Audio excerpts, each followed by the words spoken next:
Aloha kako. Good morning, everyone. Thank you for being here. This is the December 3rd, 2025 Land Use Commission meeting. This is a hybrid meeting, which is being held at the Courtyard by Marriott King Kamehameha Kona Beach Hotel at 75-5660 Palani Road, Kailua, Kona, Hawaii 96740.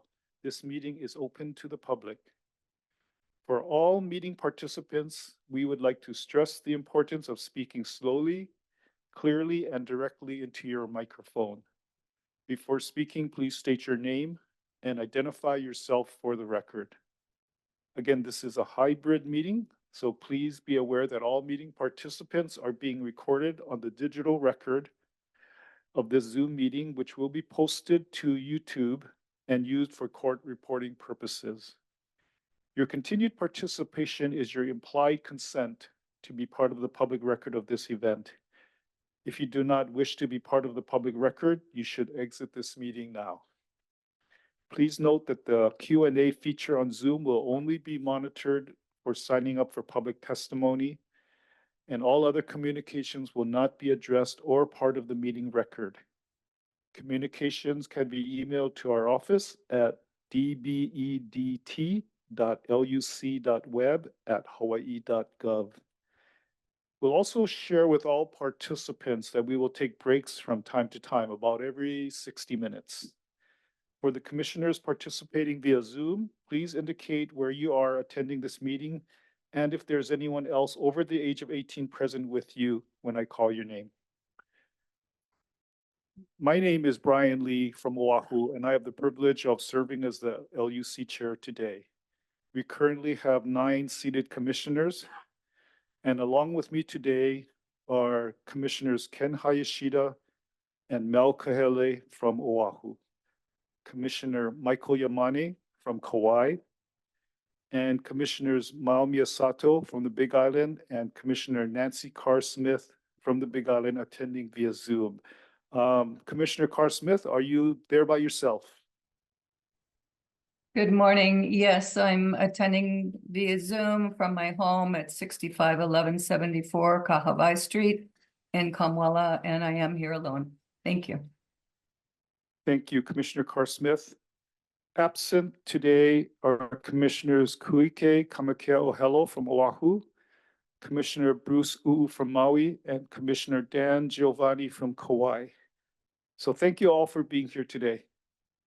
Also in attendance with us is the LUC Executive Officer Daniel Orodenker, the LUC Chief Planner Scott Derrickson via Zoom, the LUC Staff Planner Martina Segura, the LUC Chief Clerk Ariana Kwan, and the LUC Deputy Attorney General Miranda Steed via Zoom. Once again, court reporting transcriptions are being done from this Zoom recording. All right, agenda item 2 is docket number A02-737, University of the Nations, Kona, Inc. This is to decide whether to accept the petitioner's master plan update, second final environmental impact statement, FEIS, that was filed on November 17, 2025. Will the parties please make their appearance and identify themselves for the record? Petitioner. Good morning, Chair, Commissioners. My name is Derek Simon, appearing on behalf of the petitioner. With me today is David Hamilton, the president of the university, as well as Jeff Overton of Group 70 International. Okay, thank you, Mr. Simons. County of Hawaii. Good morning. I'm Deputy Corporation Counsel Jean Campbell, appearing via Zoom from my office here in Hilo. And there with you in person is Michelle On, Deputy Planning Director. Good morning. Thank you. Office of Planning and Sustainable Development. Good morning, Allison Kato, Deputy Attorney General for the Office of Planning and Sustainable Development. Also here with me is Mary Alice Evans, Director of OPSD, and Leo Ascension, Land Use Division Administrator of OPSD. Thank you. Thank you, Ms. Kato, and welcome everyone. Good to see you, Mr. Asuncion. All right, good morning, Mr. Simon. Again, have you reviewed Hawaii Administrative Rules, Section 15-15-45.1 regarding the reimbursement of hearing expenses? Yes, Chair, I'm familiar with the rule and the requirements. Thank you. So in accordance with Hawaii Revised Statutes, Section 84-14, commissioners are not allowed to take any official action affecting a business in which they or a member of their family has any financial interest. They must therefore recuse themselves from this matter if there is any benefit, monetary or otherwise, to themselves or members of their family. Also, in accordance with legal ethical standards, commissioners should disclose any relationship, business, social, or otherwise, that they may have with the petitioner or its representatives or any of the other parties to this proceeding that may give rise to any allegation of bias or impropriety. Do any of the commissioners have any conflicts of interest or disclosures to make? Okay, seeing Commissioner- none. Commissioner, this is yes. Commissioner Hayashida. I do know the Jeff Overton of Group 70, and our offices do work together, but I don't have any conflict. Okay, The chief clerk would like to remind everyone to speak close to the microphone so transcription can hear you.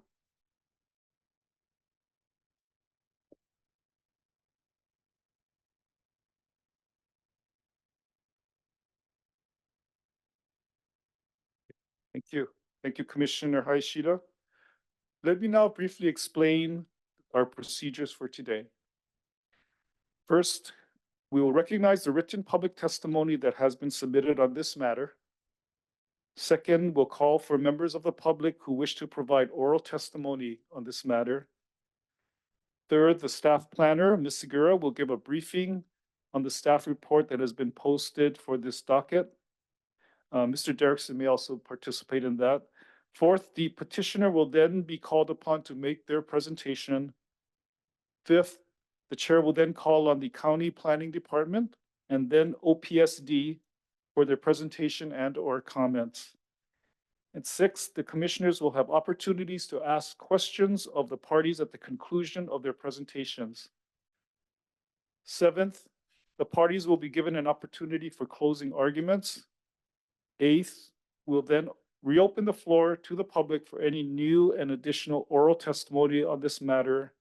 And finally, ninth, the commission will deliberate on the matter based on the testimony and the evidence presented.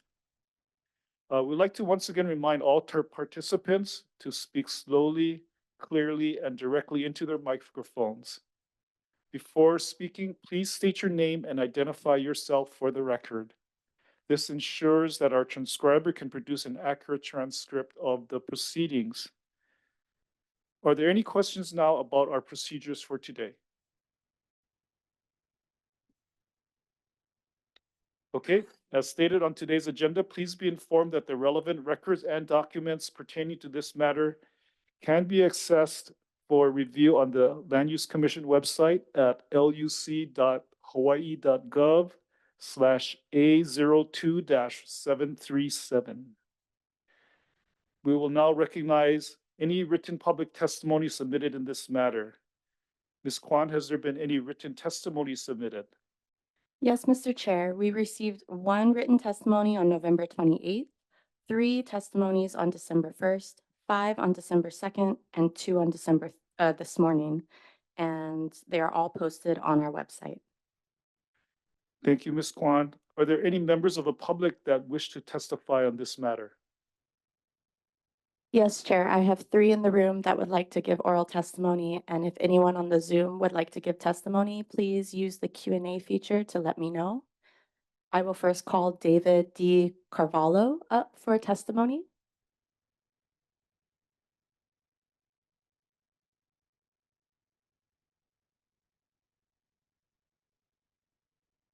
Mr. Carvalho, please state your name and zip code for the record, and I will swear you in for your testimony.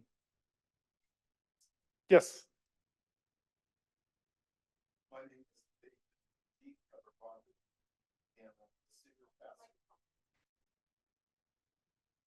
My name is David D. Carvalho. I'm the senior pastor from Mokuaikawa Church. and also the president for the Kona Ministers Fellowship, What is your zip code, please? 96740. Thank you very much. I know you swear to a higher calling, but may I still swear you in and affirm that the testimony that you're about to give is the truth? Amen. Yes. Okay, thank you. You have 2 minutes for your testimony. Yes. Well, I would like to just express our appreciation for the University of the Nations and their role here in Kailua Kona. Well, we are one of the oldest neighbors here in the area. We just turned 205 years old. But through the years that I've been with the church and observing the University of the Nations, we have seen their service to the community, their willingness to participate in helping different churches with just in different ways, serving with our children, serving with our families, and we are very grateful for all that they have been doing. We also saw throughout the years many different businesses that supports our community being that came from their students, people opening their businesses and serving us faithfully, and we are extremely thankful for their support to our community here. Thank you, Pastor Carvalho. Members, are there any questions for the testifier? Okay, thank you very much. Next testifier. Next, I have Lenaala Ke Kuhopio. I apologize. Okay, please state your name and zip code. Lena ala ke kuhopio frue 96740. Ano ai me ke aloha kako apo mai Oh, ka please let mauna. me swear you in first. I'm sorry. Okay. Do you swear or affirm that the testimony that you're about to give is the truth? Right. Yes. You have 2 minutes. Mahalo. I'm Hawaiian Portuguese, so I'll try fast. Thank you. Ano ai me ke aloha mai ka mauna ki o hualalai a hiki loa I ke kaimalino o oki o kona mai kaimalino o ia ho'i ka home ia'u. Just want to welcome and honor this place and this land division that we are in. And mahalo you, everyone here for your time and taking this moment. I'm a lineal descendant as well as go back generations. My tutu is Manuel Gomes, who is my great grandfather, who was the one who actually gave the sale to University of the Nation to the late Lauren Cunningham. And in looking at all the land and all the needs, one of the things that I want to testify today here is that Wai'aha, the word Wai'aha means where the water gathers. And we know one of the biggest pilikia with the Land Use Commission is the water. We have big pilikia with the water and not enough water. But it's amazing that this name that our tutu years ago, before this pilikia came up, said, this is the ahupua'a and its inoa is Wai'aha, where water gathers. And so not just as a Hawaiian descendant, but as a practitioner that see this is kuleana, kuleana, to see how does this water issue become fixed, because the inoa of this aina, the inoa of this ahupua already said the water will gather there. And so my testimony today is also to Aloha Aku, because I sit on the Wai'aha Council. My ohana has been here many generations already, and a family of that and lineal descendants, as well as the Gomes Cowboys that actually sat on the Wai'aha land. And I'm here to say that even our tutu with University of the Nations, YWAM Kona, knew that they were the one to malama this segment of land, because they would aloha kekahi e kekahi, love one another. And one of our tutu said, there's 3 things we got to remember, and many of us kanaka Hawaii, and whether you're not Hawaiian descendant, know that there's 3 things. E kolu mea nui, ke aloha, mana oi'o, a mana olana. Faith, hope, and love. University of the Nation, Waiaha, Waiwam Kona carries that ano, carries that aloha, to have faith, to see something huge to take place. What you see up on that land and the 100 acres has been nothing but faith. It has been hope even during the hardest time, and aloha. I have seen so much aloha come from not just Kanaka Maoli, but from the Malahini, from many of the haumana that comes to this location. They're the ones that's cleaning the homeless land where plenty people don't want to clean. They're the ones that's picking up the rubbish with Kanaka that come help, but they bring a bulk of the kokua, the aloha for this land, and they don't get paid one dime. They kokua the county of Hawaii over and over in many aspects, and I'm here to first and foremost say that that aina that is Waiaha, it has a call. We need to see the waters return. And however the Land Use Commission can kokua, can guide us to see how the aquifer, how these waters, because it is a big, big issue. But apparently our kupunas knew the waters will return. We got to be prepared for that return. So mahalo, because I'm here to say that we're not done.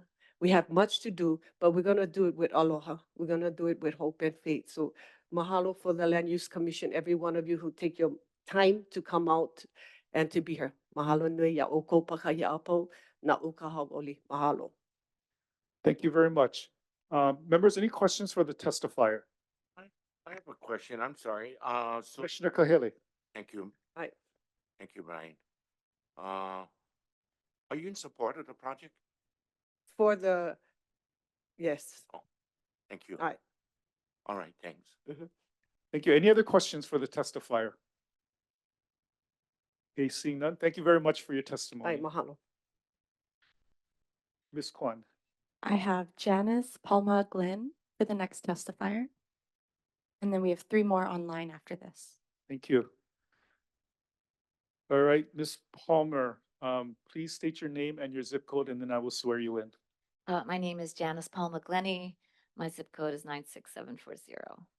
Thank you. Do you swear or affirm that the testimony you're about to give is the truth? Yes, I do. Please proceed. You have 2 minutes. Well, hello for hearing my testimony today. I'm reading from my phone, which I've never done before, so I hope it works. I testified long ago about the University of Nations plan to develop another large parcel of land in Kailua Kona. I was opposed to the development then, and I'm even more opposed to it now, as our region has continued to outgrow our roadways and other infrastructure. The U of N is primarily a profit-focused entity that interestingly does not provide bona fide university-level diplomas, just something that I thought was interesting. Meanwhile, it seems willing to use our community and resources, including water, with little regard for the significant impacts it has on our land, community, and the uniqueness of our island society. The LUC is one of the main entities entrusted with and a firewall for protecting the public's natural and cultural resources. This proposal requires your intervention for the public's good. The U of N's current request completely reverses its promises to include Native Hawaiian culture as a strong project focus. And from a land use perspective, it is untimely, environmentally dangerous, and culturally insensitive to consider building a massive project in an area already experiencing a severe and even illegal lack of public infrastructure, including, and not only, sewer, wastewater treatment, and roadways, to name a few. As a past and longtime member of the Kona Community Development Plan Action Committee and an advocate for community, not developer-driven land use planning, I feel it's crucial that every commissioner be fully aware of the extent of our region's infrastructural deficit. Kona's lack of and illegal public infrastructure will not be up to civilized and legal standards until or if the county and state meet their obligations to provide Kona Community Development Plan compliant infrastructure, which is barely in the planning stages, no less funding stages. Meanwhile, U of N's, let me say, slap in the face to the Hawaiian community is breathtaking. And I'm sorry, I apologize, but that's how it seems to other Kanaka that I've spoken to, is breathtaking, despite how odd their plan to include or celebrate Hawaiian culture originally was. Their agreement did include many things related to Hawaiian culture that it does not. In closing, the applicant has failed to fulfill promises that got its permitting to this point, while concurrent supportive infrastructure doesn't exist, nor will it in the foreseeable future. I ask commissioners to do their duty and use their integrity to deny acceptance of the FEIS in this project at this time. Mahalo again for your time and your deep thought on this project. Thank you. Hold on for a second. Commissioners, any questions for Ms. Glenny? Okay, seeing none, thank you for your testimony. Mahalo. Ms. Kwan, we have testifiers online. Yes, I'm promoting Charles Flaherty now.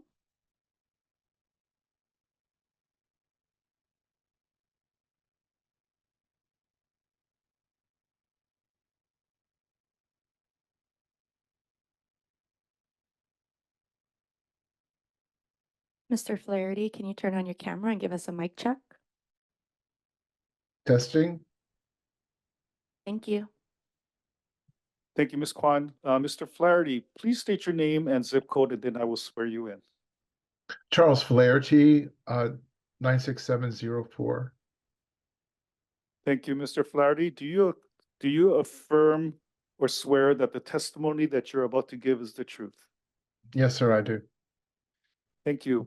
You have 2 minutes. Please proceed. Thank you. Aloha, Mr. Chair, members of the commission.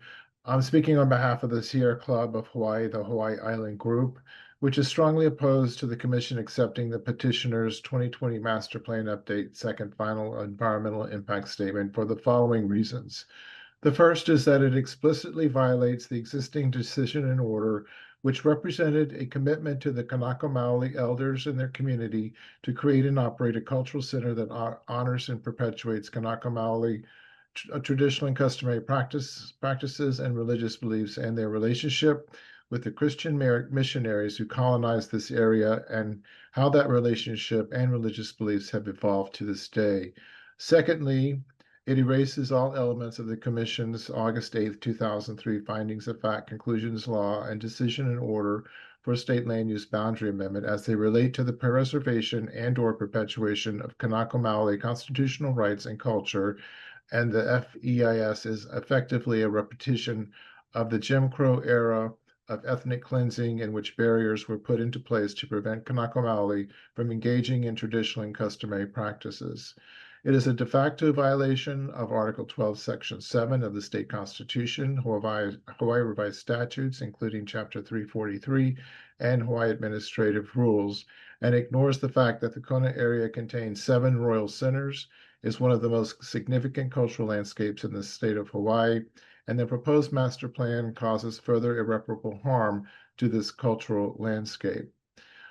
The cultural center was to be a first-class visitor destination intended to present the authentic story of Native Hawaiian culture and its historical relationship with the introduction of Christianity, its impact upon the monarchy, the people of Hawaii, and the region of Kona, with references to traditional cultures from Pacific regions that have combined to produce Hawaii's unique cultural, multicultural mosaic. Socially, the primary programmatic goals of the Cultural Center were to introduce and educate visitors and local family to the authentic story of Native Hawaiian culture. It would do this through a set of experiences that were fun, intellectually, and creatively stimulating and appealing to families across generations, all in the context of a beautifully landscaped park that was to take advantage of the settings and view planes as well. The petitioner, it stated that the petitioner would develop the cultural center with sensitivity to the host Native Hawaiian culture and provide for outreach and educational opportunities for the children of Hawaii, and that it would consult with KWC and Kahakaula o Ke'elikulani College of Hawaiian Languages at University of Hawaii Hilo to promote cultural sensitivity in the development of programs for the cultural center. The petitioner was to cooperate with the College of Language at University of Hawaii Hilo in promoting the perpetuation of Hawaii language by providing distance learning opportunities for teaching Native Hawaiian language, as well as cooperating with activities that promoted the cultural authenticity.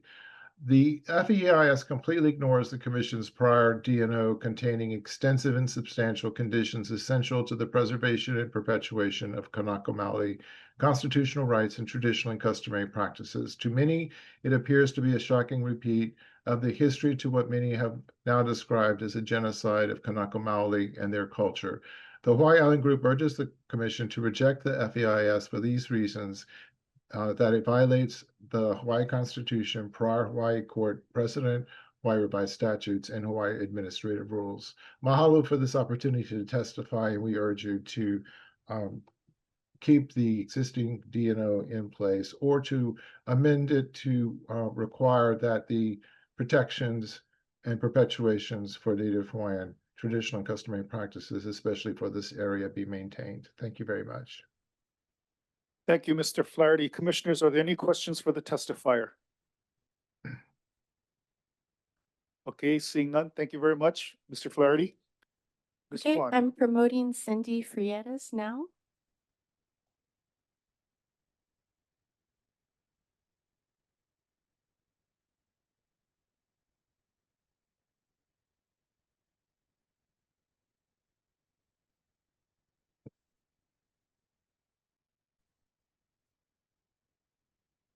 Can you give me a mic check, please? Yes. Thank you. Ms. Freitas, please state your name and your zip code, and I will swear you in. Aloha, I'm Cindy Freitas. I'm at 96740. Thank you. Do you swear or affirm that the testimony that you're about to give is the truth? Heyo, Please Mahalo. proceed. You have 2 minutes. he mele komo a he mele aloha no nā kupuna I ka au I hala. Aloha mai kako. Aloha, my name is Cindy Freitas, and I'm a Native Hawaiian descendant of the native inhabitants prior to 1778. I was born and raised in Hawaii, and I was taught by my grandmother in our cultural protection, our cultural practices. I want to address 3 points on this issue. One is the EIS is deficient. The first EIS was withdrawn and significantly new material, including groundwater management and expanding cultural resources, was added after the public review period. Under HAR 11-200.1, the public must review the actual document proposed for acceptance that never occurred. This alone prohibits acceptance. Number 2, kapa'akai requirements were not met. The EIS fails to fully identify traditional and customary Native Hawaiian practices defined in their scope and location and the proposed enforceable protection. These cultural requirements cannot be afterthought or inserted at the last minute. They must be fundamental or foundational rather. Number 3, reliance on the 2003 finding is unlawful. The 2003 Land Use Commission finding addressed a different, smaller project. The current proposal is a major campus expansion with new facilities and impact. Hawaii case law, including Price versus Oyoshi, makes it clear that old findings cannot be used for a fundamental difference project 22 years later. New findings are legally required. In conclusion, accepting of the EIS would violate HRS Chapter 343, and the Commission constitutional duty is to protect Native Hawaiian cultural practices and environmental resources. I respectfully request you to reject the second final EIS and require a lawful complete review that honors the people and the Aina of Hawaii. I'm also requesting a contested case hearing orally before the public hearing ends if the commissioner votes in favor of the applicant. And it also violates Rule Act 50, legislation of the state of Hawaii 2000 with House Bill 2895 relating to environmental impact statement proposed that there is a need to clarify that the preparation of environmental assessment or environmental impact statement should identify and address effects on Hawaiian culture and traditional and customary practices. Act 16, Legislation of Hawaii, 2020, with SB number 2060, Section 3, parentheses 2, Historic Resources. Protects, preserve, and where desirable, restore those natural and man-made historical prehistoric resources in the coastal zone management area that are significant in Hawaiian and American history and culture. Also, HRS 711-1107, desecration of place of worship or burial. Mahalo for your time. Thank you, Ms. Freitas. Commissioners, are there any Chair. questions? Sorry, Chair. Before we proceed, could you please confirm with the testifier that she is okay with the public testimony continuing and decision-making occurring, and that she's only requesting that you decide her request for contested case if there's an affirmative vote on the agenda item? Could you please repeat that? I'm sorry, Madam Deputy. No problem, Chair. Before you continue, could you please confirm with the testifier that she is okay with testimony continuing and discussion and deliberation continuing on this agenda item? She has indicated she's going to request a contested case hearing. I just need you to make sure that she's not making her request right now and that you don't need to decide it, that she only wants you to take up her request if you vote yes on this agenda item. Thank you. Ms. Freitas, what is your response?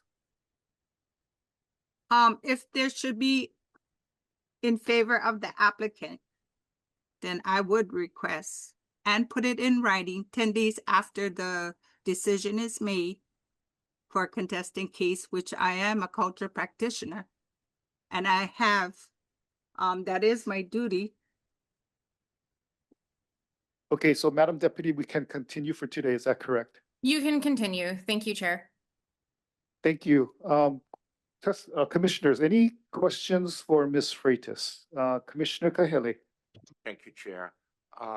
Thank you, testify, Ms. Freitas. I have a question. Are you aware and familiar with the Kapa'akai analysis and what's required? Yes. And your testimony is that they've never done a Kapa'akai analysis? What I'm saying is not fully done. Oh, okay. I wasn't sure whether the analysis was done or it's not completed. Yes, not fully done. You guys only inserted it later without putting it up to the public for us to see. You guys just inserted it. All right. Thank you. Thank you, Ms. Freitas. Appreciate it. Thank you, Commissioner Kahele. Commissioners, any other questions for Ms. Freitas? Okay, seeing none. Thank you for your testimony, Ms. Freitas. I have one last testifier, Claire Loprinzi. If you could turn on your camera and microphone, please.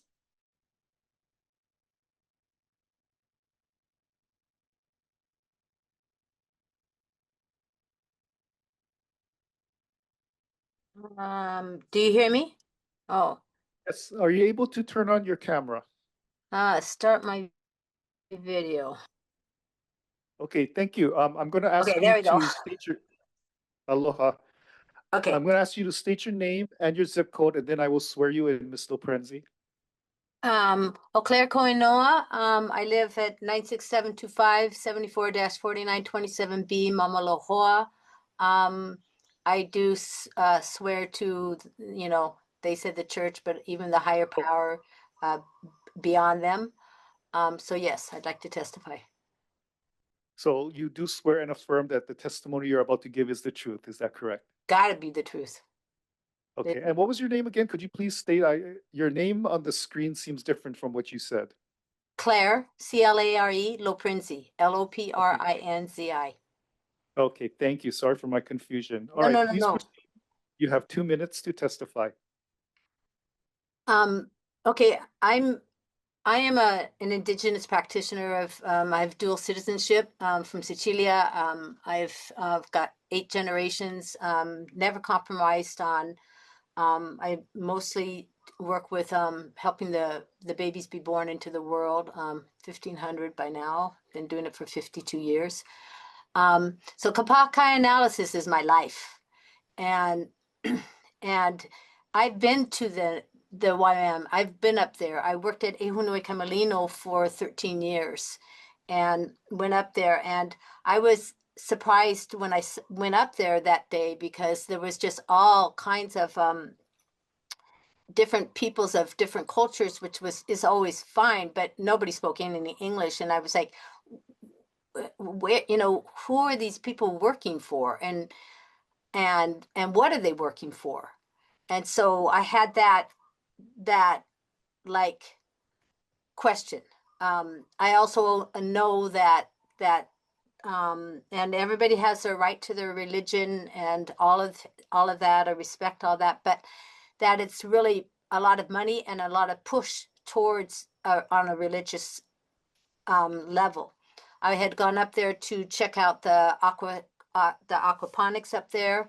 I've also worked a lot on, of course, and appreciate, the titles of Vi and Kai, and I get it, but right now to expand, I mean, the sewage, the water, the desecration already going on in that area is appalling, and to build more. I was recently at a place where they were copying off stuff, and it was like a huge poster, like been like 10 feet, like going into Africa, into South Africa.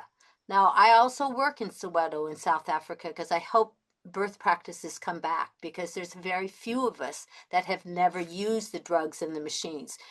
And when I saw their name on that, I'm like, how much money are they going to do? And how much are they going to take from Soweto? Because if you haven't been to Soweto, it wasn't necessarily Nelson Mandela. It was Winnie Madikizela who fought. And I've gone there, seen, work with them, stay with them, live with them.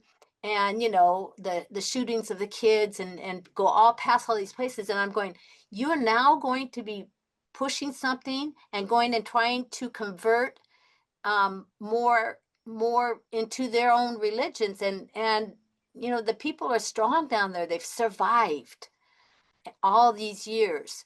So I just have this I mean, I don't need to do what Cindy and Chuck and everybody that brings up all the HRS rules, and but Article 12 Section 7, but just even what's going on down there at Hapaiali'i, the Menehune Wall, all of that stuff, it's just getting more and more desecrated. So I too, like Cindy said, would do a contested case. And of course, we hope that we don't have to do it. We already do enough, but that you understand that there is a separation of church and state, and it surely seemed a very religious, almost cult. I've watched those since all my life, and I'm not saying that they're a cult, they have their thing, but just to see all these people that didn't even know how to speak their language, didn't even know what they were doing, and just happening to be up there all the day, and then all the money going into it is just, we need the infrastructure, put the money into the system already that's flawed, and protect. So mahalo, and if you have a question for me, ask. If not, then I'll go about my day. And mahalo for all you guys do. Thank you, Ms. Loprezi. Commissioners, are there any questions for the testifier? Okay, if not, thank you very much for your testimony, Sorry, Ms. Chair. Loprezi. Sorry, Chair, Yes. just same thing. Can you just confirm testifier is okay with the agenda continuing and being heard in decision making, and that she's only Absolutely. requesting if there's an affirmative vote? That's right. Correct. Okay, thank you. And you guys, la mai kai. Okay. And lono ikamake hiki. Thank you, Ms. Loprezi, and thank you, Madam Deputy. Chair, we have one more in the room that would like to provide testimony. Can I call up Sammy McMichael? And I would like to give one last chance to anyone on the Zoom. Please use the Q&A feature and let me know if you'd like to give testimony on this item. Okay, Ms. McMichael, please state your name and your zip code, and I will swear you in. Simi McMichael, 96740. Thank you, Ms. McMichael. Do you swear or affirm that the testimony you're about to give is the truth? Yes. Please proceed. You have 2 minutes. Aloha, Commissioners. Thank you for allowing me to speak. I wasn't prepared, but after sitting here, I need to speak. Please don't go ahead with this project.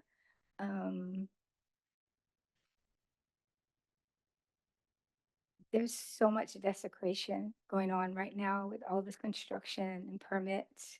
And it behooves me that every time we speak about it, it doesn't really matter sometimes what we say. We put written testimony and it goes the other direction. But I'm close to the land. My ancestors were with the sugarcane plantation and they married into this Aina, and a lot of them are buried here. I have a business here. It's the first surf shop ever in Kona, and it's always been on the Lee Drive. So I've been well connected, communicated with these YWAM students, and I always try to give them a deal. They've helped me with West Hawaii Surfing Association, with Water Patrol for Ironman.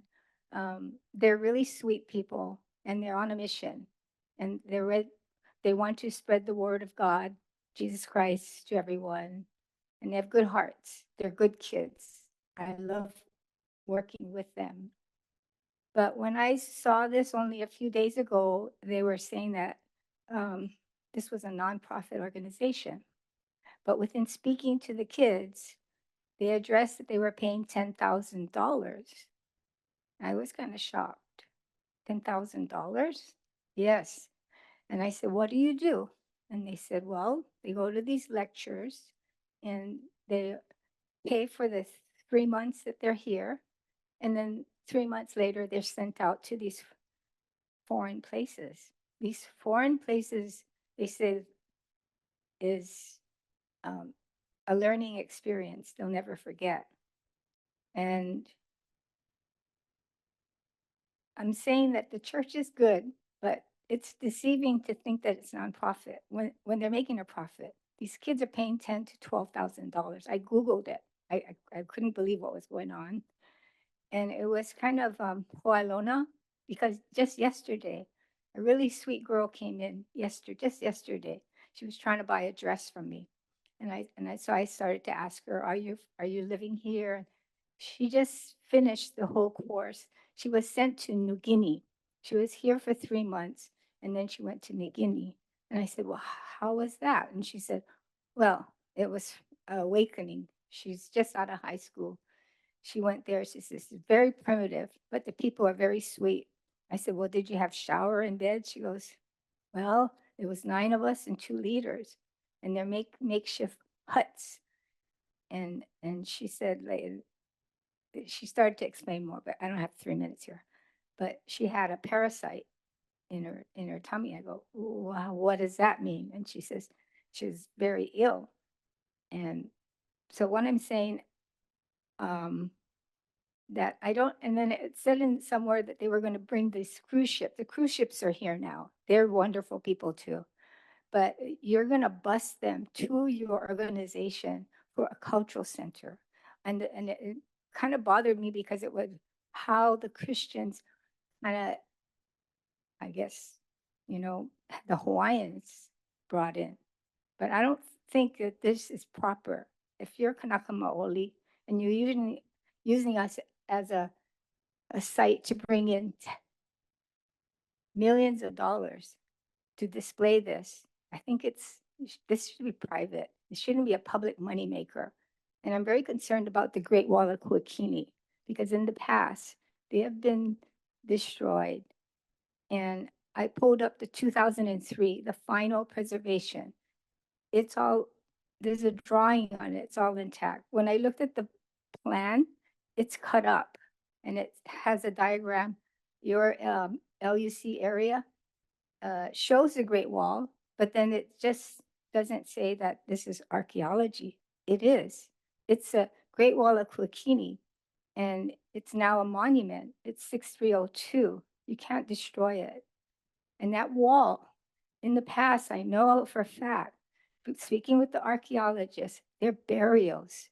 You know, when they buried all the thousands of people that died here after Captain Cook, a lot of them were secretly buried. And they also said that the burials, especially of the children, were in the Great Wall of Kwikini. So I get really emotional about it, and you need to restore it. It is a historic site, and it should be in the National Historic Registry, not only state but federal. So please say no. Just say no. It's not a nonprofit, and these kids should not be paying $10,000 to $12,000 to do so. Thank you for your testimony, Ms. McMichael. Commissioners, any questions for the testifier?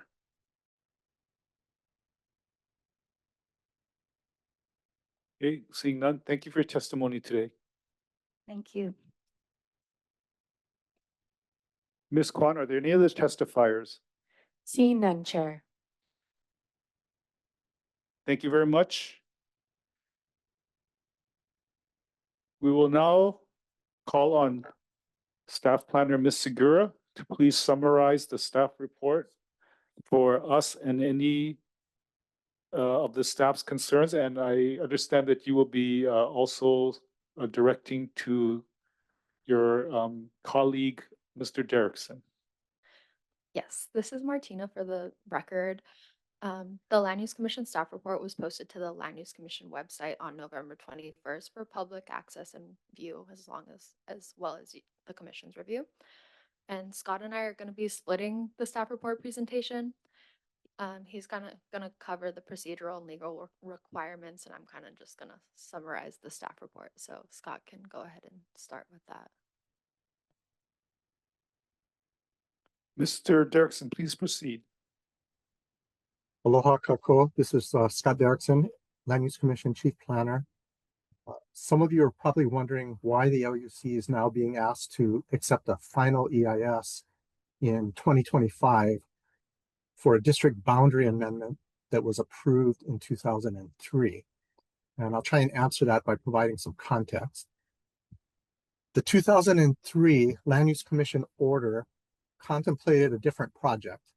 It was a residential condominium development, a cultural center, and a small educational facility that was planned to be completed within 10 years.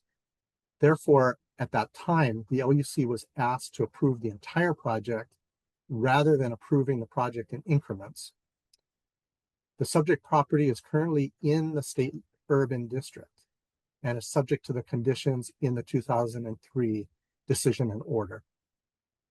In 2025, the University of the Nations is seeking a major campus expansion, including student housing, academic buildings, athletic facilities, and roadway improvements. This is a fundamentally different purpose, scale, and set of impacts. And the proposed changes meet one or more of the triggers in Hawaii Revised Statutes, Chapter 343, and the Hawaii Administrative Rules, Section 11, or Chapter 11-200.1, which require environmental review. A consideration of the final environmental impact statement is a necessary step before the petitioner can then request a motion to amend the 2003 decision and order before the Land Use Commission. The Land Use Commission will then be required to make new project-specific findings and conclusions of law based on an updated master plan and on the representations made in the final EIS. I'm going to hand it back to Martina, and I'll be available for any questions. Yes, so the timetable or the timeline of the the petitioner's request to the LUC started in 2003 and then kind of went through a few other phases of requests. But in 2020, they requested a motion to amend the 2003 order. And then that triggered this process. And in 2021, the petitioner requested the LUC to be the accepting authority of an EIS. And in 2024, they filed their draft EIS with the commission. And in June 2025, the petitioner filed their final EIS, the first version, and then they withdrew it due to a procedural error. And then we got the second final EIS, which we're currently under decision making today. So the differences between the FEIS and the second final EIS were relatively minor, and that included document title changes and date changes. They also added discussions and disclosures regarding traditional and customary practices and water use and the development plan. They also included an inadvertently omitted comment from the Department of National Park Service, and the specific sections and pages with those differences can be found in the petitioner's cover letter on the Land Use Commission website. As I stated, the Land Use Commission staff report was posted publicly available on November 21st, and it includes an attachment of the HRS 343 applicant checklist from the Environmental Review Program website. We'd like to note that that checklist was outdated. It was from 2012, so it doesn't include the 2019 rule change, but Scott and I edited the checklist to the best of our abilities to kind of reflect that, but it's not perfect.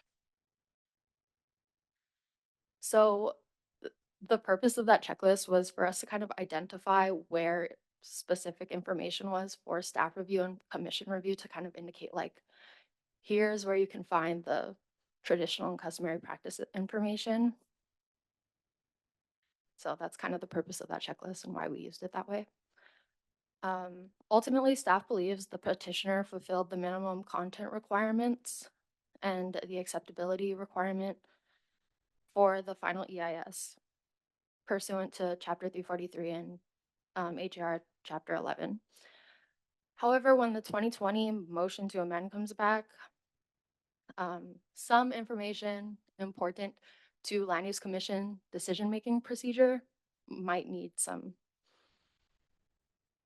further clarification when that process comes back, but ultimately we believe that they met the requirements of 343. Any questions? Commissioners, any questions for Ms. Segura? Mr. Chair, I have a question for Mr. Derrickson. So Scott, just to clarify, we had a district boundary amendment back in 2003, and then we approved it. We had a decision and order, and then the project changed.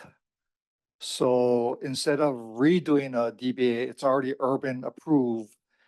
We're kind of treating this acceptance of the second final EIS kind of like a boundary amendment in which we'll also amend the original decision and order. Is that what I heard from you? Yes, that's essentially correct.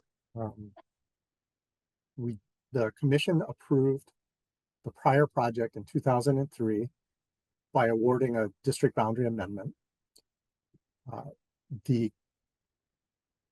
There's been a number of things, and it's noted in the staff report that at one point there was consideration order to show cause to revert the property. That was withdrawn. Now, in 2020, there was a motion to amend that was also withdrawn. So the petitioner, after satisfying the requirements of Chapter 343, will have to come into the commission with a motion to amend. And although you're not making a determination of whether to give a urban land use district boundary, which is already in place, you will basically be revisiting the 2003 decision and order and being asked to make pretty top to bottom changes in findings and conclusions, as well as conditions that would be appropriate to the new proposal by the petitioner. Okay, yeah, so I think that's what I understood there. It's almost like the new decision in order is like, almost like we're reviewing a brand new boundary amendment. It seems like based on the work that we need to do looking at the second final EIS. Because if we come up with a new set of conditions that are going to be reflected in what's proposed in this second final EIS,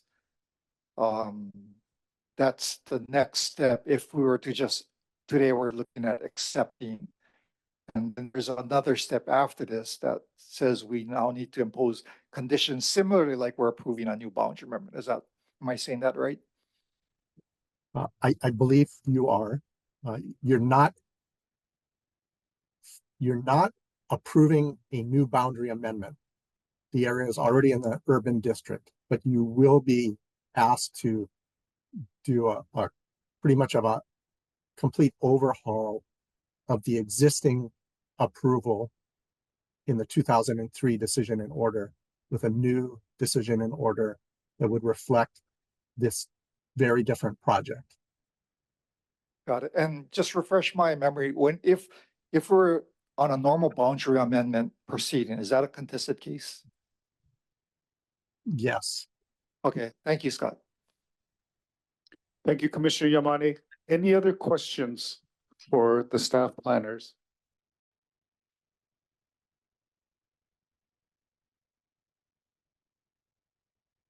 Okay, I have a question.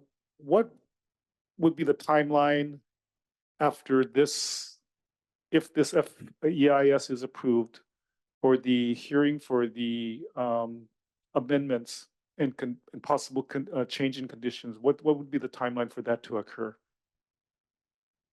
We would have to issue our decision order, and then there's no really like date on the timeline. It also depends on the petitioner and when they file their motion. So it's kind of open-ended based on that. So if the petitioner, they must have a time limit, right? After the FEIS for them to come back.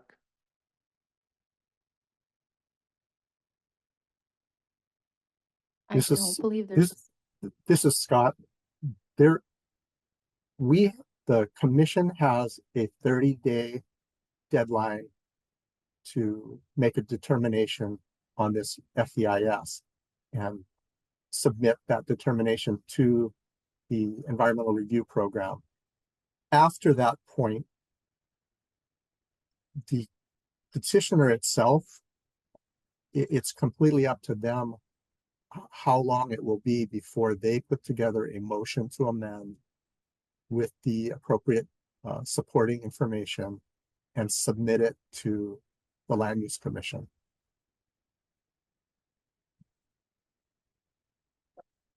Okay, thank you, Mr. Derrickson. So just to clarify a little bit further from what Commissioner Yamane discussed, the boundary amendment to urban has not changed. It's just that they can't proceed until we deal with the changes that they will be proposing. Is that correct?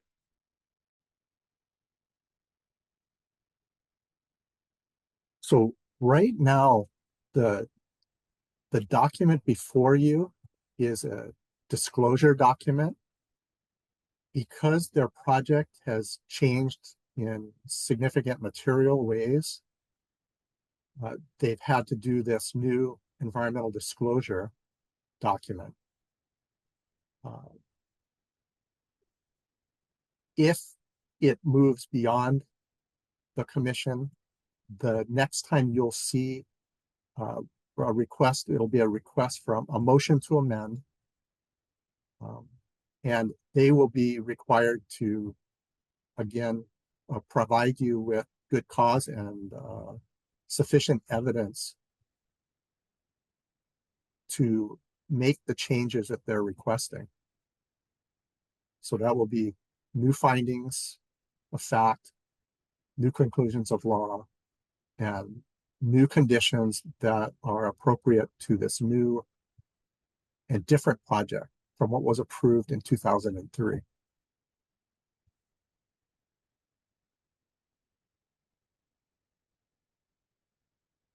Oh, okay, I think I understand, but Commissioner Kahele, do you want more further clarification? Clarify a little bit more. Scott, can you clarify what's currently on the agenda for today's hearing? And kind of repeat what you just said, because I am lost. If I may, Commissioner, Yes. Dan Ardenker. What's on the agenda today is a request for approval of the final environmental impact statement. That statement is required because the changes that they are proposing to the project create different impacts. So, but at this stage, we're not approving the project, we're approving the final environmental impact statement, and that is approval or denial of that document hinges on whether or not we feel they've adequately identified all of the potential impacts from the project.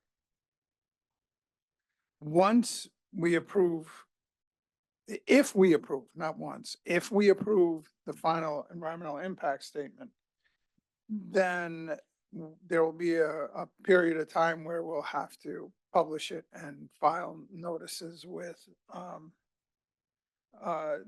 Environmental Planning Division. And subsequent to that, the petitioner can file a motion to amend the project.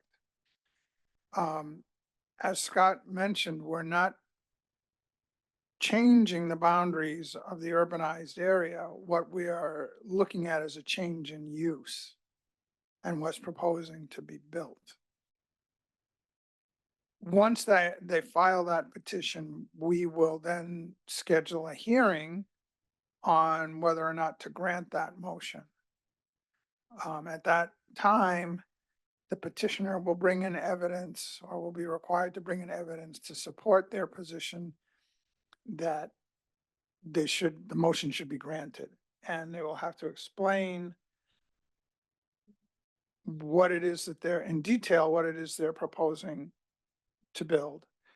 And at that time, the commission will also have the opportunity to apply new or additional conditions to the project to deal with with the new impacts and the new project that's being proposed. Does that help? I'm looking, no, well, actually, thanks, Dan, but, I'm looking at your, the staff report, and, they fulfilled a minimum content requirement. So your report basically is telling me that they have not fulfilled the complete requirement to actually have this thing voted on today? Is that what you're saying in your report? Actually, the staff report is a little more nuanced than that. I believe that what the staff report is actually saying is that they have met the minimum requirements. Let me reel that back. They have checked all the boxes required for the publishing of a final environmental impact statement.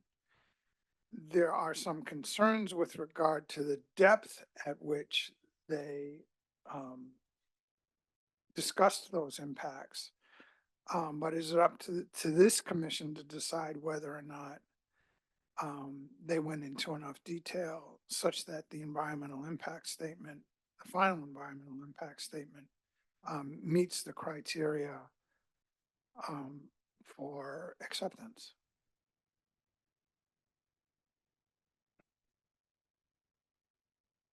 Dan, so they met the minimum requirement.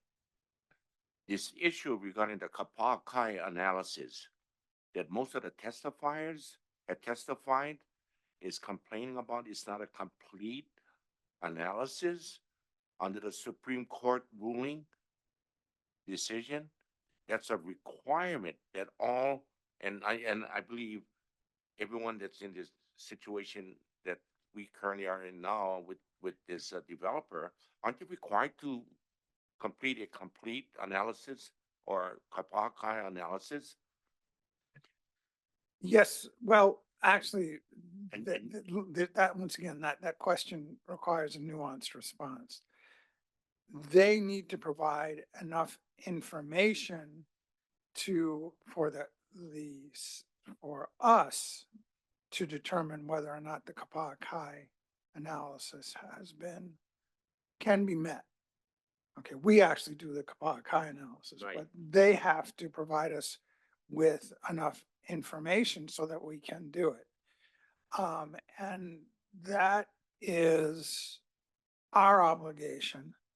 And we need to act as the Supreme Court would require us to make a determination that all of those conditions have been met.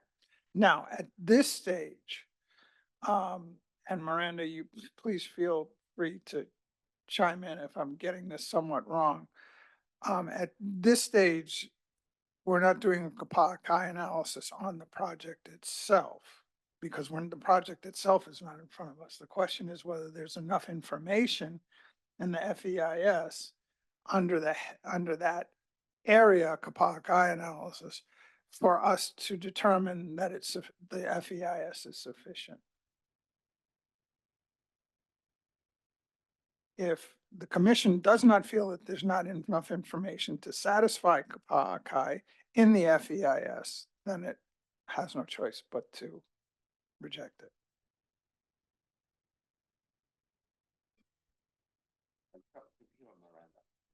Madam Deputy, can you confirm the statement by the executive officer? To maintain attorney-client privilege, happy to discuss that, but I'm going to recommend that you move for executive session if you have questions. Okay, is that the wish of this commission at this time? If so, someone will have to make a motion. Chair, I could I also wanna- suggest that if there's going to be more questions than just the Kapa'akai question, you could also continue your discussion and just go for executive session at the end, and we can do all questions at once as well. Okay, that's fair. All right, Chair? we're gonna, yes, Commissioner Carr-Smith. I just wanted to encourage us to move forward with the presentation from the petitioner and the state and the county before we haven't had any of that information given to us yet. So I think it might be helpful. And as Miranda just suggested, maybe we go into executive session after we have that information. Just a suggestion. That's a very good suggestion. All right, so we will reserve any executive session time until after the petitioner's presentation, which may answer some of our questions. Okay, are there any questions remaining for the staff planners? Commissioner Yamani. Mr. Chair, thank you. For Mr. Derrickson, from a planner's perspective, your perspective, how will the original motion for the DBA be different from the amended motion? Similar, you're gonna go off of what was said, totally different, you're gonna look at a brand new set of eyes. Kind of, if you can give me a gauge of how what information is presented will be differ from the original motion to approve the DBA versus the motion to amend.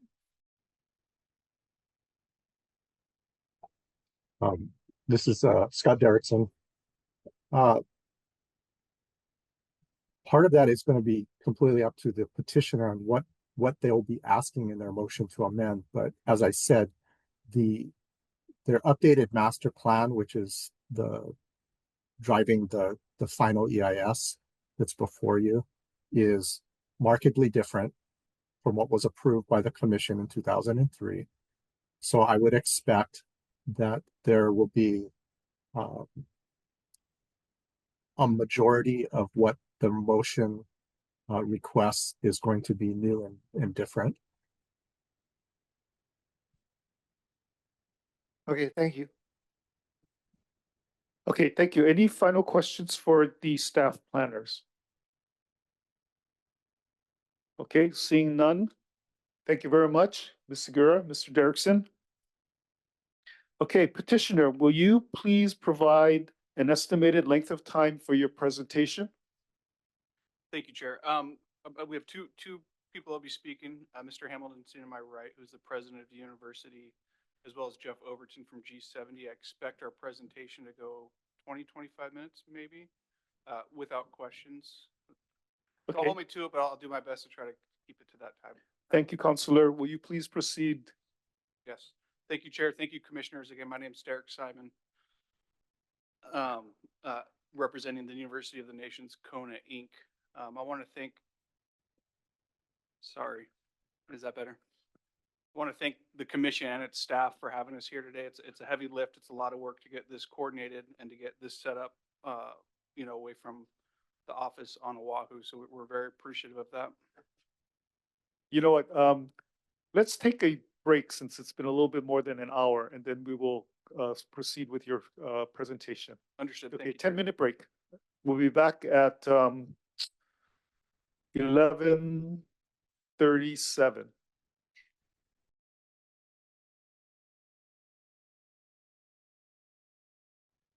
Okay, we're back.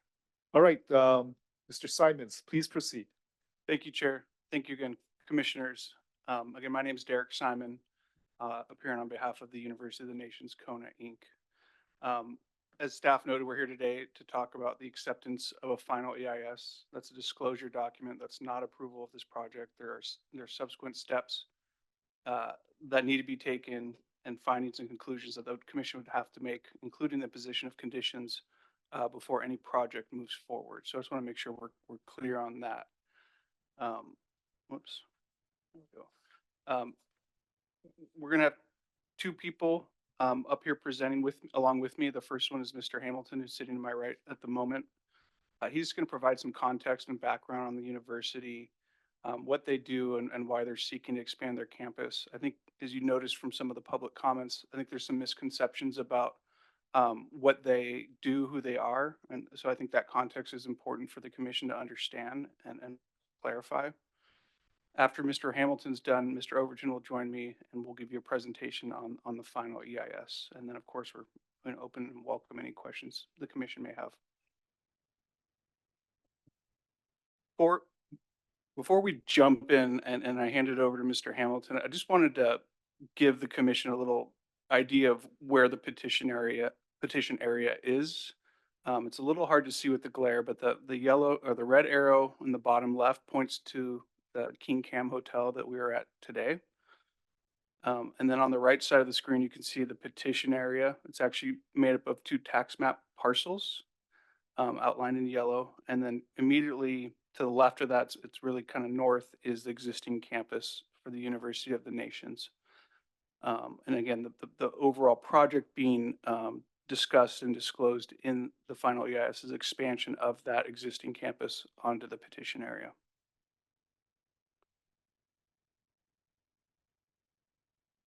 I'm going to hand it over to Mr. Hamilton. I may be asking him some questions as we go, but he'd like to offer some words. First of all, mahalo for all of your time as commissioners and staff of the Land Use Commission. I greatly appreciate this opportunity to bring this petition before you. My name is David Hamilton. Oh, yes. I'm sorry. I need to swear you in first. All right, Mr. Hamilton, do you swear or affirm that the testimony you're about to give is the truth? I do. Thank you. Please proceed. Thank you again for this opportunity. Just a little bit about myself. I have a Bachelor of Arts degree in political science from the Cornell College, and I have a Master's in Biblical Studies from the University of the Nations. I've served in Youth with a Mission, University of the Nations, for the last 48 years. So not always here in Kona. With my family, we have served and lived on every continent of the world and have been here in Kona, Hawaii the last 24 years. My current role at the University of the Nations campus in Kona, Hawaii is I serve as the president of the Board of Trustees and part of the leadership team, a great team of people who work with me on the campus. So in that role, I carry a primary function just to make sure there's financial and legal integrity and the development of the future of the campus. So that's my role with the master plan update, is to really help guide a process through with a very capable team, both within our staff as well as with the outside help from legal and architectural that we've had during this time. So just a little bit, so you understand a little bit more about YWAM, Youth with a Mission. That's the parent organization. We have 3 goals as an organization we say share, care, and train. So we have ministry around the world. It's not an organization, it's a movement that was founded 65 years ago and continues to expand. Over 6 million people have participated in the Youth with a Mission movement, have served short or mid or longer term across the world. And the University of the Nations is the training component within Youth with a Mission, and is the network of these mission-based educational tertiary level education and granting degrees at an associate's, bachelor's, and master's levels with accreditation from the Global Accreditation Association based in Lausanne, Switzerland. We currently have around the world over 750 campuses. So we began a process of modular education in the early 70s, late 70s. And when that was not customary, but has set us really in a wonderful place in the digital generation that we now live. So we are doing global training, as many universities are trying to do, but we have the privilege of having not just the digital reach, but also brick and mortar locations, or in many places it's thatch and adobe locations around the world. So some very small places to larger campuses. The campus here in Kona, Hawaii is the largest of our campuses. So our campuses are in 163 countries. That's over 75% of the nations on earth have one or multiple expressions of the University of the Nations. The countries that don't are the smaller nations that have a population, about 40% of the nations on earth have a population under 3 million people. So we don't have bases in all of those, but we are situated in across the board in some of the most challenging parts of the world. So conflictual places in the Middle East, or the poorest parts of Africa, just where they have presence. Currently, we have about 30,000 students that are involved in our programs around the world every year. So it is a large operation globally. The University of the Nations Kona campus, this is where that movement, educational movement began here in 1978. And currently from 78 till now, we've had 55,000 students go through our programs here. Again, some come for just one course or 2 courses and then transfer on to other training. Others complete an associate's, bachelor's, or master's degree. David, if I could interrupt real quick, at least one of the testifiers suggested that there's a profit component to the University of the Nations Kona. Can you share a little bit of, kind of address those comments, and also, acknowledge the fact that tuition's paid, but maybe describe what the tuition goes towards for these students? Oh, absolutely. All of our staff and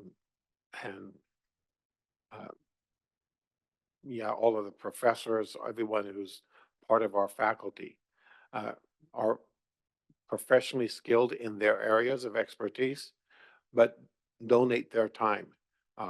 And so we are able to keep our costs at a very low. And what we charge for boardroom and tuition is a fraction of what would be comparable in state universities of across the United States, because people donate their time as in their professor. So we have a core professors on the campus, and then what we have is people who often are teaching or training in other universities will take 2 or 3 weeks to come and do an intensive course in our midst as a gift to us. So we're able to cover the costs at a very reasonable rate for our students. So a 3-month course, board, room, and tuition here in Kona, which is one of our more expensive places because of the cost of living, would be around $3,400 to $3,900, depending on the course and the equipment that is necessary for that. But of course, that's tuition, board, and room. And because we are a global university, we attach practical implementation of concepts or principles learned on field. So at any given moment, we have 50-some teams of students supervised in other parts of the world, probably in 35 different nations as we speak right now, learning and applying what they learned there. Obviously, those costs are in the package seem higher because there are airplane travel and all of that. And as we go to places, we go to serve among the people. And so our accommodation in a place like Papua New Guinea is different than our accommodation when we send a team to France, because it's contextually appropriate as we come alongside the local people wherever they are to serve them in the areas of expertise of the different areas of training that we have in our 15 different colleges that we equip people in. Thank you, David. And just to clarify, as part of the university's goal of educating through volunteerism stuff, is it correct to say that the university is truly a nonprofit organization? Absolutely. What we charge students gets consumed by the students in the actual expenses that they incur in the services we provide them, and there is no profit making beyond that. So the buildings that you see that we have built and that we would look to build in the future, we've raised those monies apart from that, from the tuition and donors and benefactors who believe in the mission of what we're seeking to accomplish to serve people in need around the world. Thank you, David. Let's push forward. So we've got a couple of slides here. Maybe you could just kind of highlight a few of these for the commissioners, but these are campuses elsewhere, both in the United States and around the world. But I don't know if there's anything you want to add to any of these slides. Yeah, I could just say as we could scroll through them, just to give you an idea. I'm not going to show you all 750 locations, but some of the larger ones. This is our campus in Montana, in the U.S. This is our campus in Tijuana, Mexico, just south of Tijuana. This is in Harpenden, England, just the northern part of London. And these are campuses we own and been training in. This is a campus in East Germany. This is, some of you wouldn't have history awareness. This is where the Moravian movement began. And this was a historic building in the Moravian movement way back when. It is now part of our training facility. You can see this is the size of that community, staff and students there. So it's a medium-sized location. This is the living quarters, the dorms and apartments for staff and students in our campus in Battambang, Cambodia. This is the 3rd largest city in Cambodia. We built this in what was a rice field a few years before that. This is the entranceway to our campus in Port Harcourt, Nigeria. And this is our one of our larger facilities around the world, and training is in the southeast portion of Nigeria. And earlier, we heard a testifier make a suggestion about a cruise ship, or that you guys are, busing in cruise ship passengers. I think this photo might help clarify some of those comments, but if you could speak to this briefly, David? Yeah, so this is one of several ships that we have. These are floating bases. So along with the land bases where we do training, these are ships, and our ships are, again, about sharing, caring, and training. So we run training programs across the ships. This ship is called the YWAM, the MVPNG, and it services in Papua New Guinea. And we have 2 ships there. Many of the communities in PNG, we're in the northeast quadrant of Pacifica, and PNG is in the southwest part of Pacifica, and so it's the opposite end of our liquid continent. But this is one of the needy nations, and this offers a full medical facility aboard ship. So they do eye surgeries, cataract surgeries, and dental work and other work. This nation of Papua New Guinea has many parts of the nation are very limited medical resources or non-existent. So this ship is seen here going up a river in the southeastern, in the southwestern part of PNG. The river is so wide that if you're in the middle of this river, you can't see either coast. It's just hugely wide, and it's a few hundred miles long. And there are communities up there where we go, and they've not had medical or dental care for 12 or 15 years. And we have our crew that are trained in medical areas, but we have doctors who come for 2 weeks at a time, or dentists who come and join us, and then they provide services all free of charge to the benefit of the local community. This is our current campus of 45 acres in Kona. It's what would be to the right of this, from this vantage point, is the petition area of the additional 62 acres. These are several pictures of what our current campus looks like. This is the Plaza of Nations. The flags represent the countries where our students come from. We normally have between 40 and 50 different nationalities on our campus at any given moment. And so, David, the commission's heard a lot about the university's, UNK's outreach, globally, but here we have some examples of some of the services that the university provides to the local community. We don't go through all these, but are there a couple you'd like to highlight for the commissioners real quick? yes, we have been a part of this community since the mid-70s, and make this our home and do all that we can to serve and invest into this. We service the Kamaina Hale Affordable Housing Project that we picked up to help care for people who would otherwise not have care. We have this do projects regularly to support food distribution for the homeless. There are many women and children at risk, and we provide a wraparound care for them to help them just make ends meet.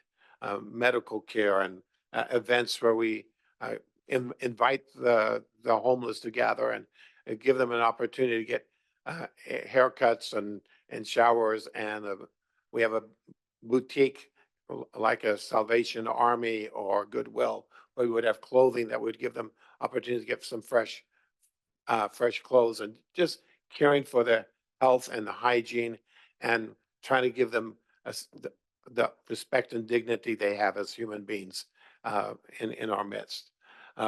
We have different things that we work closely with our various high schools in town. helping with tutoring students who are having challenges or working with their athletic departments, doing sports activities, inviting the teams to come and do events on our campus and on our sports fields on our campus as well. There's some other things on this next slide that show we are very engaged with some of the needier, financially needier communities, the Marshallese and those from Koshai, up along the West Hawaii coast. You see this Haleo Hawaiian language course. There was a question about our commitment to the language. Mother tongue speakers of Hawaiian, native speakers of Hawaiian, every week for many, many years have run courses that are open to the public for our students and others to teach Hawaiian. And so these are just some of the things you see at the last one. When the Ironman was the first began decades ago, before it became the well-known granddaddy of all the triathlons, we began serving as volunteers, and we put all of our students and staff every year. We're the largest group that supports that event. That is such a major calling card for our Kailua Kona community. So we continue to try to serve those and through the churches in many different ways. I want to wrap up your discussion. Just explain to the commission. We talked that the university has an existing campus, but the proposal, that the project described and disclosed in the EIS is an expansion of that campus. So can you just describe briefly for the commissioners why the university has made the decision to move forward with seeking to expand its campus?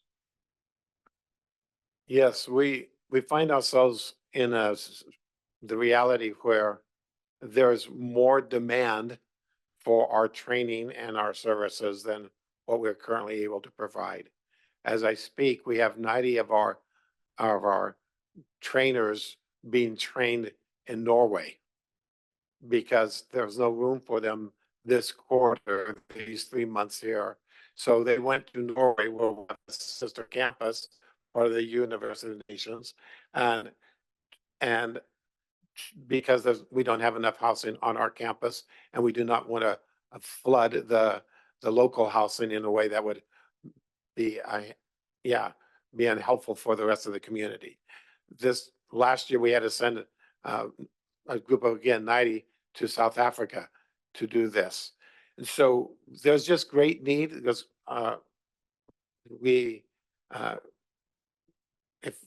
if we could add another building with 100 more beds right now, it'd be filled next week.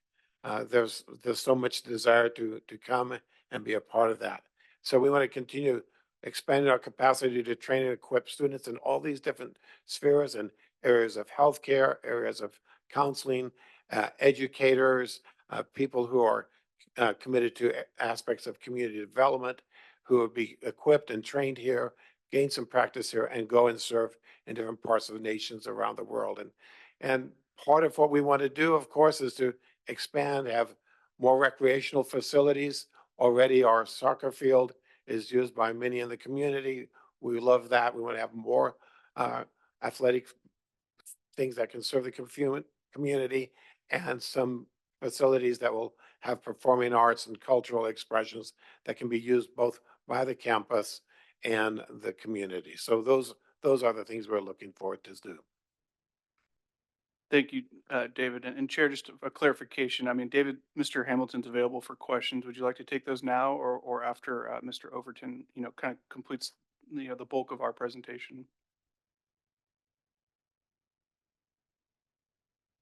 Let's take Mr. Overton's presentation, and then we will have questions after that.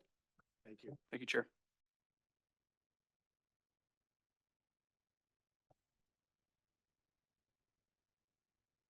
Mr. Overton, will you please state your name and I'll swear you in.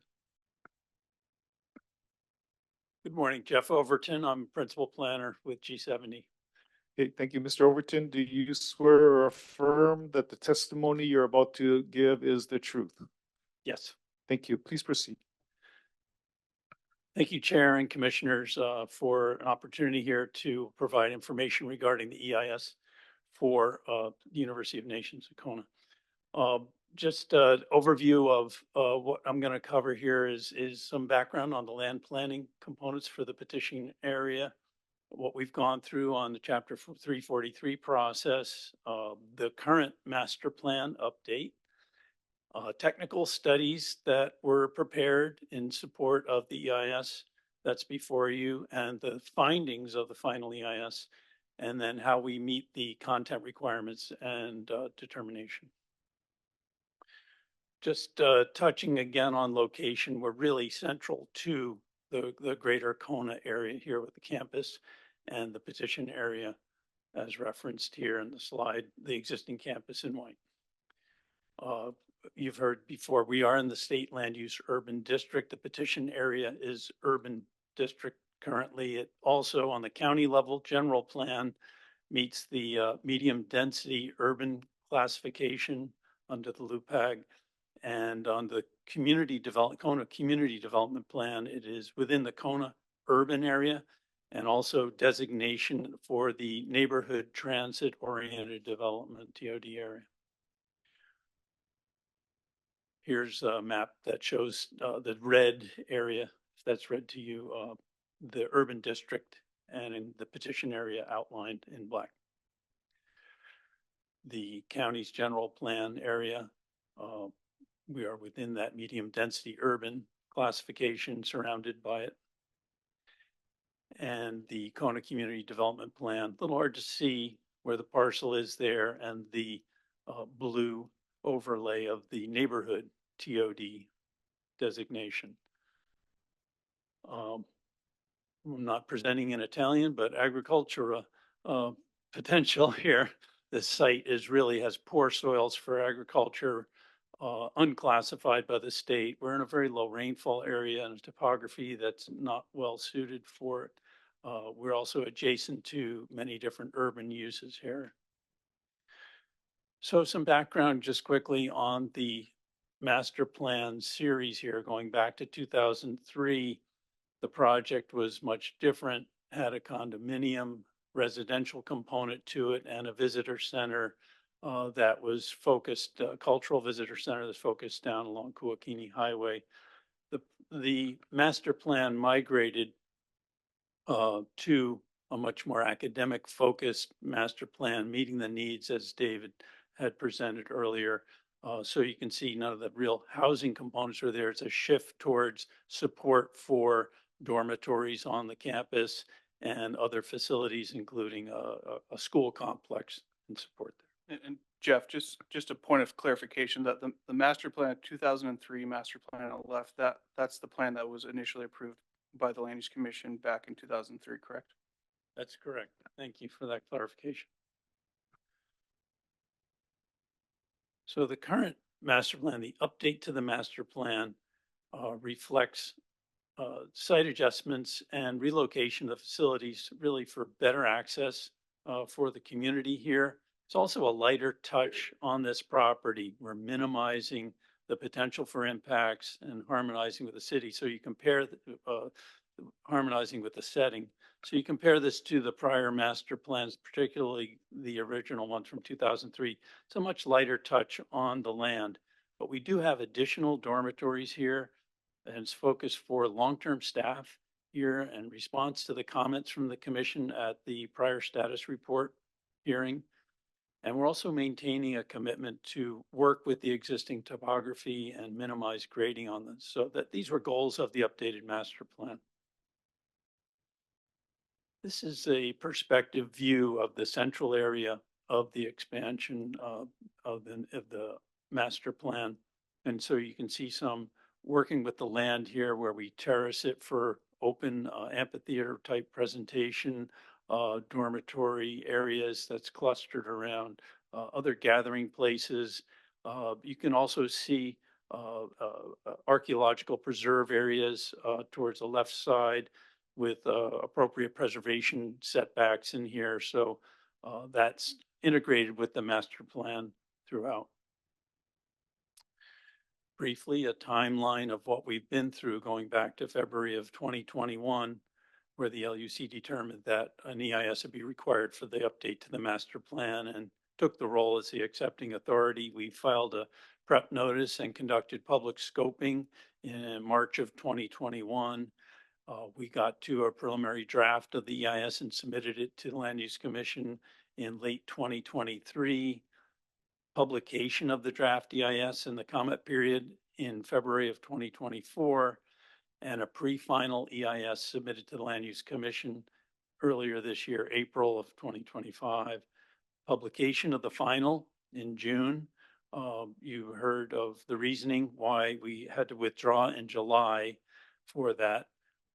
And now publication in November of the second final EIS, and it's before you today for acceptance. The technical studies that we completed over the years in support of the EIS and master plan are numerous. The right-hand series of studies there, the 7 bullets there, are all cultural and archaeological studies that have been completed and included in the documents that have been before the agencies, the communities, and before you today as the final EIS up for acceptance. We've got a series of the more typical environmental planning reports and infrastructure, traffic studies, natural resource surveys, water supply, noise study, all of those on the left-hand side. So it's very comprehensive from a technical basis. And just briefly, some of the findings in the EIS in terms of the geology, topography, and soils. We're implementing best management practices during a phased build out, and again, low agricultural potential. In terms of natural hazards, and of course, minimizing wildfire risk is going to be a big priority through this, but there's also the opportunity of having emergency shelter here at the petition area as it comes online. Our biological resource surveys looked, we have very kind of poor invasive species that exist throughout the property. It's quite overgrown.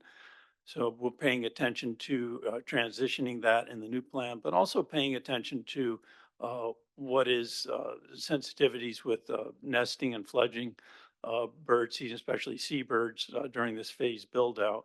So I'll be shielding the outdoor lighting. Findings on the natural environment include the series of archaeological and cultural study resources. Preservation is a key component of the plans that have been completed for this property over the years, including all the identified archaeological resources, State Historic Preservation Division approval of those plans, and then continuation of access to the important cultural sites on the property. In terms of water, in terms of surface water and groundwater, we'll be integrating low impact development as part of the overall maintenance of the open space and the project. And more recently, integrating the findings from the Keho Adaptive Management Plan in the future for water development. And on the human environment side, infrastructure, of course, we'll be looking at alternative sources for non-potable irrigation water needs, participating in new water well development to support the greater Kailua-Kona area, and continuing our consultations with the county on the infrastructure items. Traffic is an important part of this EIS study, and a second point of access along Kuakini Highway is integrated in the master plan. And key point here is increasing our on-site dorming, so that will actually reduce commuter traffic in the region associated with the campus.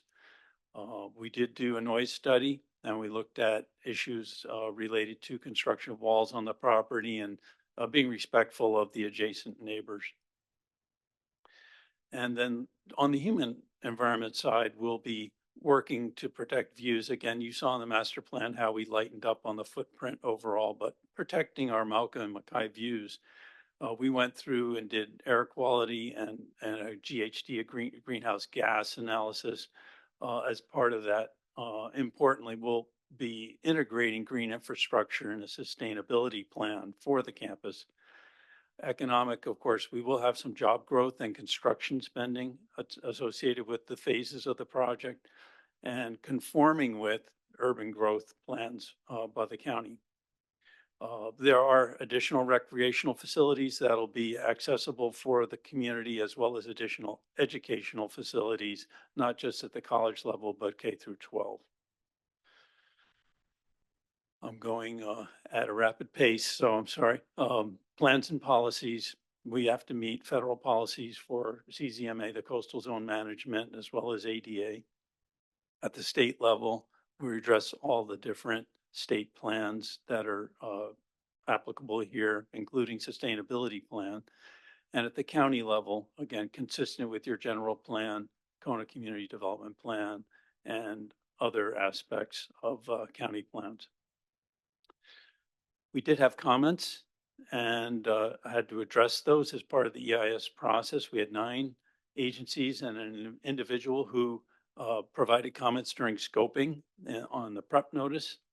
Another 10 agencies provided comments on the draft EIS, and all of these comments were addressed in the process that is before you in the final EIS. So the determination that's coming, this master plan is carefully designed to expand the campus while minimizing adverse effects. That's what the EIS is pointing out. There's been a careful evaluation of the measures to minimize potential effects during the build out, as well as long term, that this update is consistent with the various federal, state, and county plans and policies, and will be expanding urban opportunities as identified in the county's general plan, providing new and improved facilities for students in the Kailua Kona community. We did address in this process the procedural requirements, the publication of the prep notice, holding the public scoping meeting, publishing the draft EIS, responding to the EIS scoping comments, issuing a final EIS with responses to the draft EIS comments. And I will not read every word on this slide, but the administrative rules for the draft EIS require us to address alternatives and description of the action, analyzing our environmental setting, potential impacts, and mitigation measures, cumulative effects, and relationship to plans and policies and controls. Other unresolved issues had to be addressed as part of the EIS. We summarized oral comments, and we reproduced and responded to all the written scoping comments in here. So we're meeting the draft EIS content requirements for the final EIS as identified in the administrative rules. The draft EIS requirements and substantive comments provided on the draft EIS, we identified individuals and agencies that were consulted and commented on the draft EIS, and we produced it in a format that's easily to distinguish changes from the draft EIS, although it's 2 hefty volumes and it's quite a bit to run through. With that, before you is now this determination on acceptability, and that we've met the requirements of Chapter 343 and the administrative rules for the procedures for assessment consultation process. The EIS content requirements have been satisfied through this, and that the comments submitted have been responded to satisfactorily to the accepting authority. And with that, thank you for hanging in there through this presentation. Be glad to respond to questions this time. Malo. Okay, thank you, Mr. Overton. All right, I'm going to propose, in the interest of saving time, if we could, and then I'll ask for the commissioner's thoughts on this, if we could have our executive session, if you so desire, and have lunch at the same time, and that way, we can excuse everyone else, and the lunchtime will be 30 minutes, and so hopefully the executive session will not last longer than that, and we can hold that concurrently. Is there any concerns about doing it that way? Okay, if not, then will someone make a motion for executive session if you so desire? Mr. Chair, do we have time for Q&A, or we're going to do it after the executive session? I guess if we don't have too many, well, let's start and then we'll see how it goes. But at a certain point, I'm going to cut it off so that we can break for our lunch / executive session. So let's please ask any questions of the petitioner, and we'll start. Do you have a question, Commissioner Yamani? Yes, thank you, Mr. Chair. Thank you for the overview. Quick, couple questions on the 2003 master plan. How many units were originally proposed?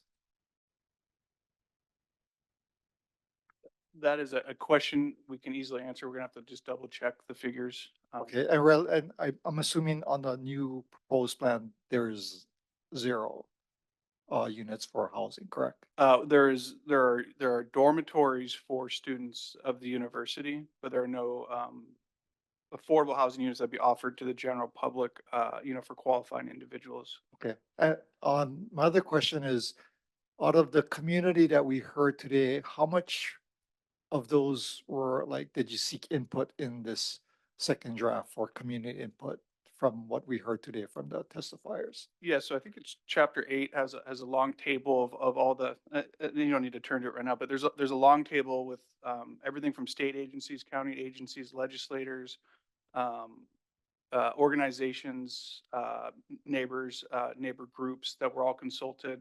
I believe all were provided with notice of the EISPN prep notice, the draft EIS, as well as the final EIS. What about the people that testified today in the position today? Were they Yeah, talked to? oh, sorry, No. my apologies. None of those individuals commented on the draft EIS or the EISPN scoping notice. Thank you, Mr. Chair. Thank you, Commissioner Haley. Chair, I got a question, maybe two. There were 4 identified burial sites on the project. Is there a plan in place? Commissioner Kelly, I believe there's 3 identified burials. 3 of them. Yes, and there's an SHPD approved burial treatment plan for those burials. Outreach was done as a part of that burial treatment plan to try to locate lineal or cultural descendants. It's an appendice to the final EIS. That was included in The the current EIS? My apologies. The burial treatment plan that SHPD approved is an appendice to the EIS, and it's discussed in the EIS. And most of the testimony came in today was basically, about the Pakai analysis and the burial sites. And, I was looking at these 3 locations that was found on the project, and there may be a concern, right? Because out of all the people that testified, there was only one person that testified in support. The rest of the testifiers was basically in opposition. So, I guess my concern, looking at the report that I read, most of the employees that's going to be brought in or volunteers are going to be from the mainland to help build this. No, that's not correct, and I think we poorly explained the role of volunteer builders in the past, and we've tried to correct it, and I can answer any questions about that. There are people that come from other places to stay with the university, either on campus or in housing owned by the university, and they help out with the campus, but that's different from what the university is proposing to use when it builds out the master plan update that you're considering. Okay, I may have misread this, So but yeah, they're I'm referred to looking at- volunteer mission builders. But that, again, we can have, I can answer any questions on this you want, or you can hear from Mr. Hamilton, but those aren't the individuals anticipated to actually do the build out. The university does have there are people that are friends of the university that, for example, they have a general contractor, right? And so he volunteers his services and helps out the university by not charging markups and stuff like that. But, ultimately, when this thing gets built, it will go out to bid, to the local labor market or labor pool.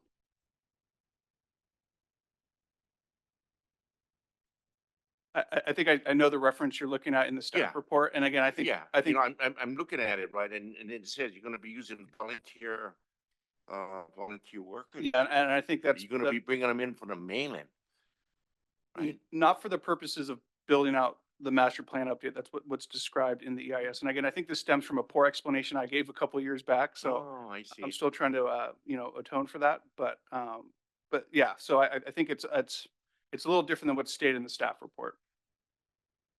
If maybe I could clarify, Mr. Simons, I think I was at that hearing 2 years ago, and there was a person you had brought in, but I think at the time you clarified you'd be using licensed contractors and you would be putting out to bid, and it would probably, this is a huge project, so I'm guessing you would need someone who has a lot of experience doing this locally. Is that correct? Yeah, locally with the capacity. But yeah, it would be put out to bid. He may or may not be a union contractor, right?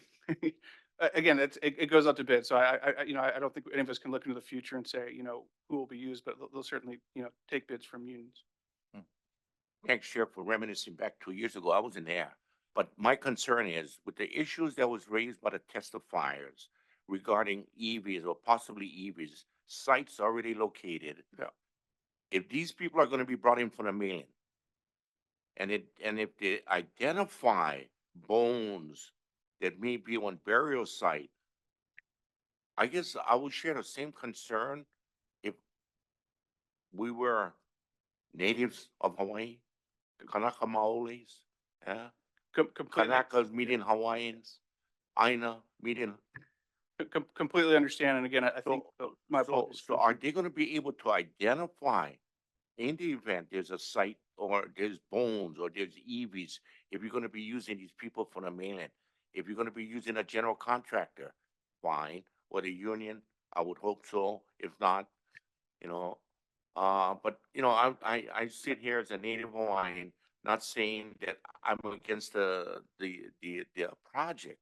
I'm looking at what happens if we bring in people from the mainland that cannot identify what they see on it and that's buried there, and not able to identify it. Yeah. And I can share the concerns of the testifiers. But anyway, just wanted to share that. Thank you. Yeah, completely understood. And I think maybe if I back up too, just for a little context, what comes out of these archaeological reports we have is that the three identified burials are going to be preserved in place. There'll be a rock wall built around each burial site. That's a 20-foot buffer around the site. There'll be an additional 10-foot no construction, no landscaping buffer. These are permanent buffers. During actual constructions, those buffers will be 50 feet. All the constructions plans for the project will have all of these resources, that the resources being preserved, plotted out on this construction plans for the workers to see.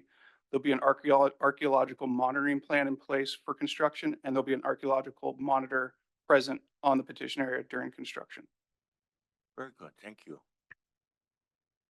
And I'm going to ask the executive officer, if those are concerns that commissioners have, those can be conditions that are placed in the future. Is that correct? Yes, it is, Chair.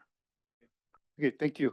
Commissioners, any other questions for now? For you, you'll have more opportunities to ask questions, but for now, before we go into lunch and executive session, is there any questions for the petitioner? Okay, go ahead. Commissioner Miyasato, and then Thank you. Commissioner Hayashida. I'll just have one for now. I'll save the rest for after lunch. But in this document, it's referenced several times as university level classroom space. And there was some testimony earlier, I guess, kind of saying that there is no university level academics being taught at this facility. So, what is the university level classroom space? Is it an auditorium style classroom, or what is that? Thank you, Commissioner Miyasato. Let me have Mr. Hamilton speak to that. He's the best one for you to hear from. So we are training people at associate's, bachelor's, and master's level, and the classroom spaces are needed are various. So sometimes they're small or medium size or large classrooms, an auditorium size. Sometimes there are things other than just classrooms. So we're training people in film making and audio visual arts. And so you have studios and small theaters and various areas that are appropriate for that area.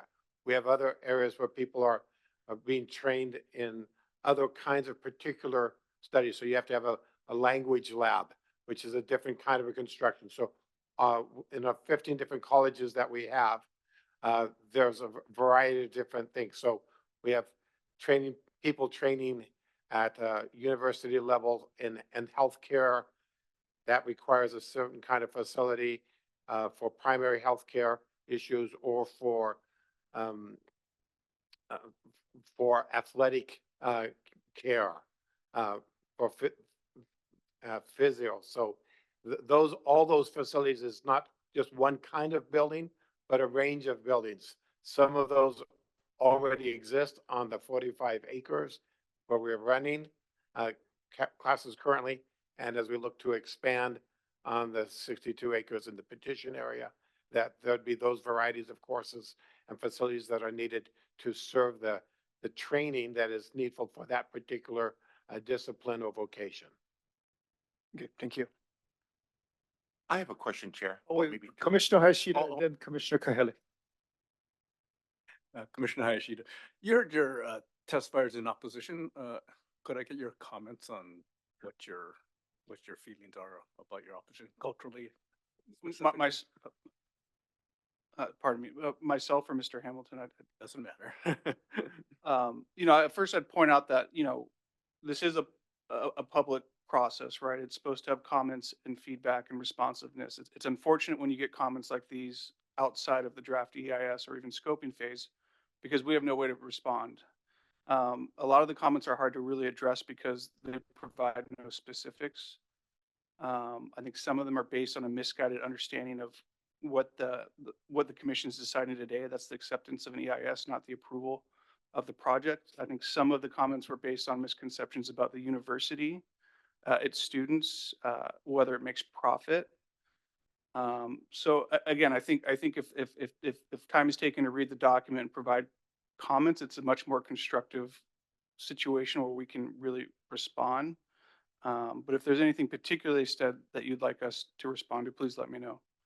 More culturally, I think they talked about the impact of the Hawaiian language or the Hawaiian practices, because the cultural center was kind of supposed to address some of those issues, but how in this next phase are you identifying these cultural issues that were supposedly previously taken care of?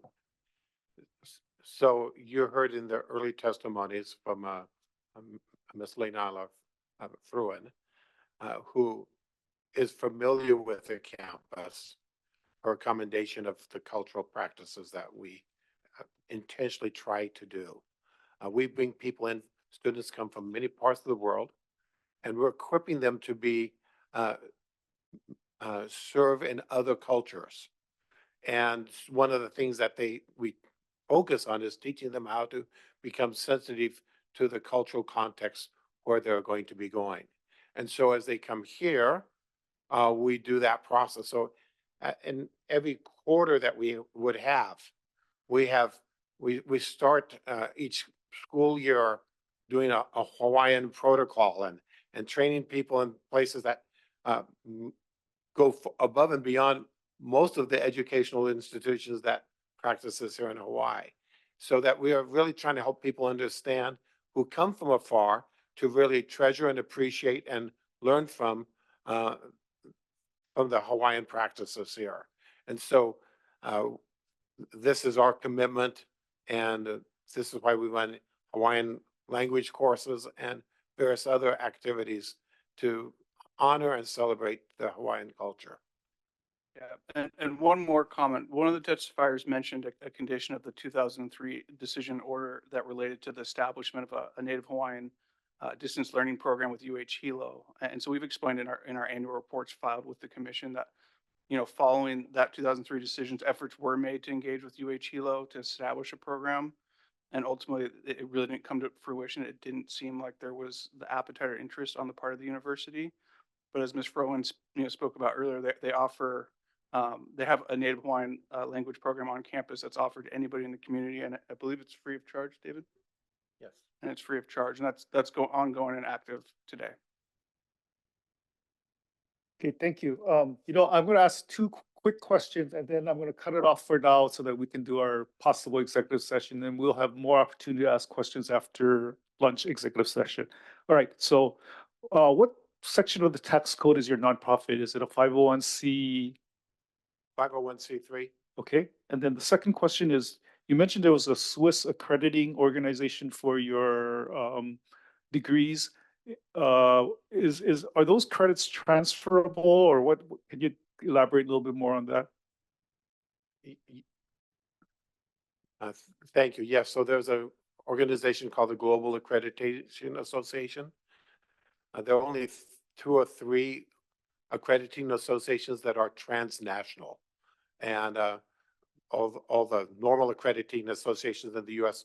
only serve our students here. Because our university is designed modularly, they may take 2 or 3 courses here, then go on and do a course or 2 in Singapore, and then continue on to a course in Delhi, India, and complete their studies there. So it is the American accreditation, the associations do not have the domain of authority or the capacity to accredit a course that is a degree program that is developed in a truly global world. So we began this long before all of the current globalization through digital means.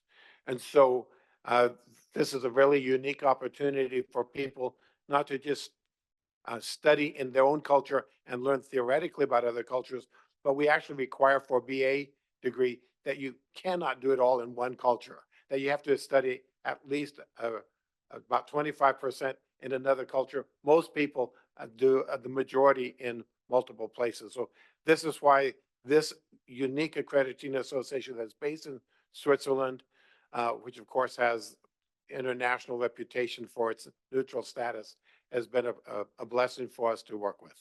Thank you for explaining that. I know it is a different thing as you explained, but if I got a BA from your school, could I use that and go to the University of Kentucky and study for my master's? I can tell you, obviously, the answer is yes. And we have many of our credits have transferred into every Ivy League school in the US and most schools of reputation across Europe and other continents. As with any college or university, there's not a carte blanche. You always evaluate the particular student's coursework and is it pertinent to that college. But I can assure you that there are over 450 recognized universities of great repute that have taken our students either as transfer students or from our bachelor's into master's programs. Often in some of these institutions, they get advanced placement in the bachelor's program because of the caliber of their cross-cultural educational experiences. Thank you. Appreciate that answer. Okay, so now I'm going to entertain a motion to go into executive session.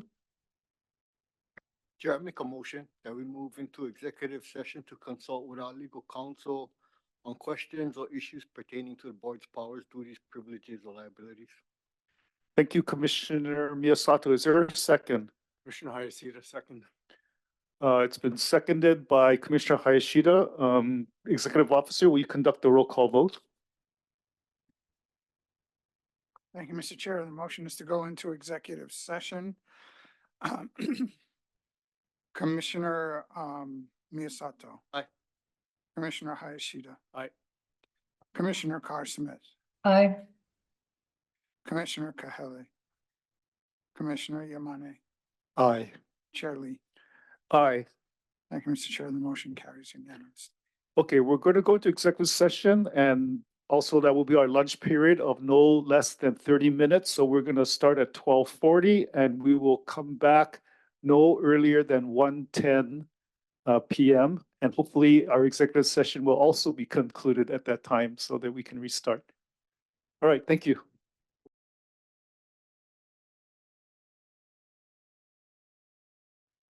All right, thank you, everybody. We're back from our working lunch and executive session, including staff that was held to cover the legal requirements for accepting an environmental impact statement with our legal counsel.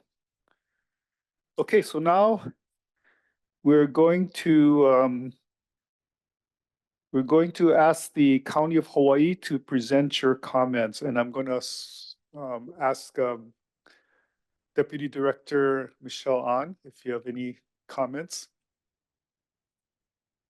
Good afternoon. Thank you, Commissioner. We have our Deputy Corporation Counsel, Jean Campbell, with us, representing the County of Hawaii Planning Department today. But since you addressed the question to me, I'll just let you know that as the Land Use Commission considers whether or not to accept the second final EIS and allow petitioner to continue on with this process, as far as the County of Hawaii goes, the land in question is in our land use pattern allocation guide map designated as medium density urban. And in our Kona community development plan, this area is in the Kona urban area. So the proposal is consistent with our general plan and our community development plan. And it's in an area that the County of Hawaii has determined is appropriate for further development. So if you have any questions, I'd be happy to answer them. Okay, any questions for Deputy Director An? Commissioner Hayashida, any county concern about the infrastructure as mentioned by some of the other testifiers? We're aware of the issues with the water and the need to connect to the county sewer. I think that based on where we are at this current stage of the process, those are things that will be worked out at a later stage. So the petitioner will still need to come back before the Land Use Commission. If this second final EIS is accepted, they'll need to come back and there will need to be more discussion and new conditions added. So I think that that will be addressed and worked out in the future. Yes, Commissioner Miyasato. Thank you. In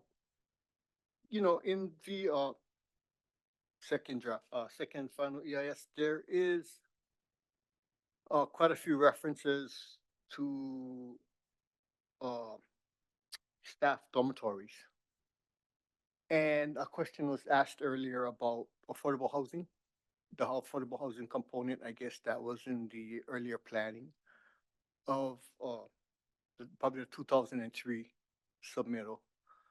So what does the county consider dormitories? I mean, for faculty, staff, for staff, 3 bedrooms, is that dormitories? So our affordable housing requirements are usually based on units, and the dormitories aren't considered, each room in a dormitory isn't considered a separate dwelling unit. So as far as triggering our affordable house, is that what you're asking? Is whether they need to provide affordable housing because their people are going to be living here? Yeah, I guess because it's called dormitories, does that exempt it, or is it because the number of buildings doesn't trigger? I guess in an earlier report, one of the directors had referenced that the use does not trigger. I believe as Mr. Hosaka triggered that it does not trigger an affordable housing component. Well, I don't believe that the petitioner has actually come to us with a plan for what they're proposing going forward. So I know that there's the new master plan that was included in the second final EIS that shows what my current understanding is that they intend to do, but they haven't actually come to the planning department and said, here's what we're really doing. So I guess anything I say at this point would be speculative because we'd have to see what Okay, they're. I was just, because the comment was made earlier with a question on affordable housing, I just was following up. So thank you. Okay, thank you. Any other questions for Ms. An? If not, I wanted to also ask Madam Deputy Corporation Counsel Campbell if she has any comments. Thank you for the opportunity. I don't have any comments in addition to what Deputy Director An has already provided. Okay, thank you. Any final questions for County of Hawaii? Okay, Seeing none, we're going to go to the Office of Planning and Sustainable Development to present your comments. But before I do, let's swear in Director Mary Alice Evans. Please state your name. Mary Alice Evans, Director, oops, is that not close enough? Yeah. Mary Alice Evans, Director of the State Office of Planning and Sustainable Development. Do you swear or affirm that the testimony you're about to give is the truth? I do, and I will be deferring to our Deputy AG, Allison Cato, to provide our comments. Will Mr. Asuncion also be providing comments? Okay, thank you. All right, please proceed. Thank you, Chair. Allison Cato, Deputy Attorney General for the Office of Planning and Sustainable Development. As stated by others earlier, the matter before the LUC today is whether petitioner's FEIS meets the requirements for acceptance under HRS Chapter 343. OPSD is satisfied that the FEIS discloses the identifiable environmental effects of the proposed action and other necessary information, and that it also responds to the comments received during the environmental review process. As mentioned in our written comments, OPSD and other state agencies provided comments on the DEIS, which are responded to and addressed in the FEIS. The FEIS also provides updated discussion related to the ongoing issues, including the water availability solutions being sought. And again, the ongoing issues are ongoing issues that don't necessarily mean that the FEIS isn't acceptable. We note that the LUC's approval today is just on the sufficiency of petitioner's environmental review disclosure document. This is not acceptance of the project or the amendment to the 2003 decision. It's not a approval of petitioner's master plan update. The LUC will be looking at petitioner's master plan and update and imposition of appropriate mitigating conditions at a later time through a motion to amend. So OPSD recommends acceptance of the FEIS today. Thank you. Thank you, Ms. Cato. Are there any questions for the Office of Planning and Sustainable Development?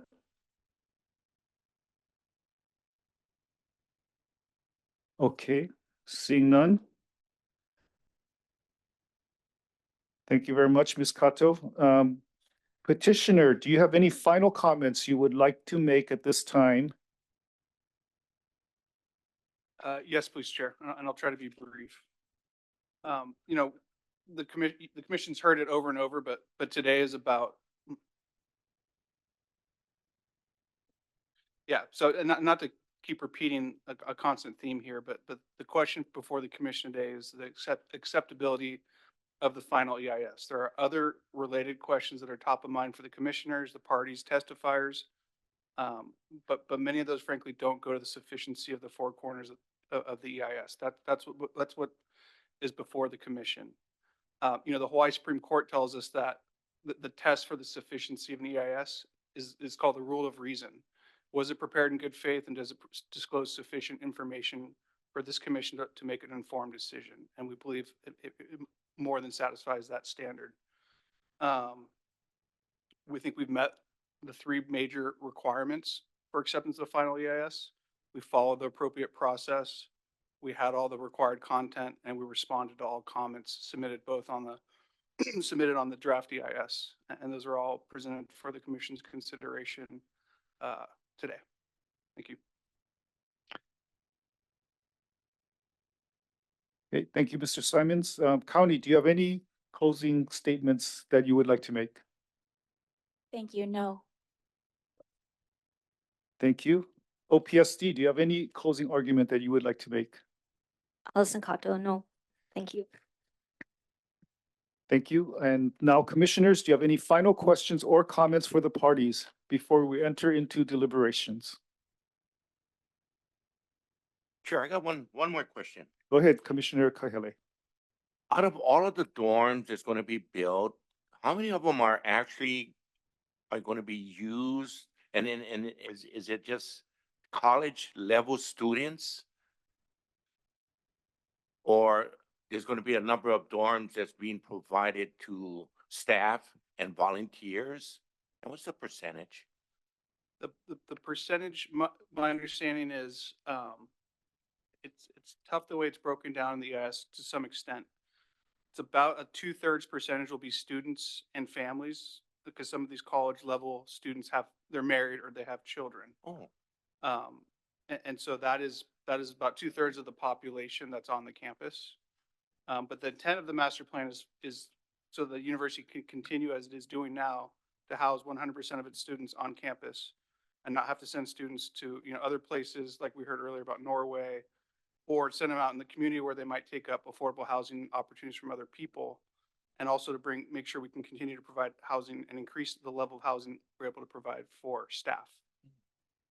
also students who are married with children or with families are able to stay at the dorms? My current understanding is Live at yes, the there are dorms. I'm families in sorry. some of the dorms, and some of the dorms that are proposed are set up to Oh. be accessible and an appropriate accommodation for a young family or a family of any age, really. Oh, okay, thank you. Okay, thank you. Any other questions from commissioners?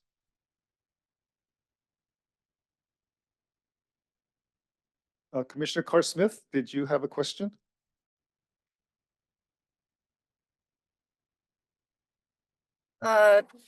No, I have several comments, but I think We I think we really need to stay in our lane and kind of stay out of the weeds.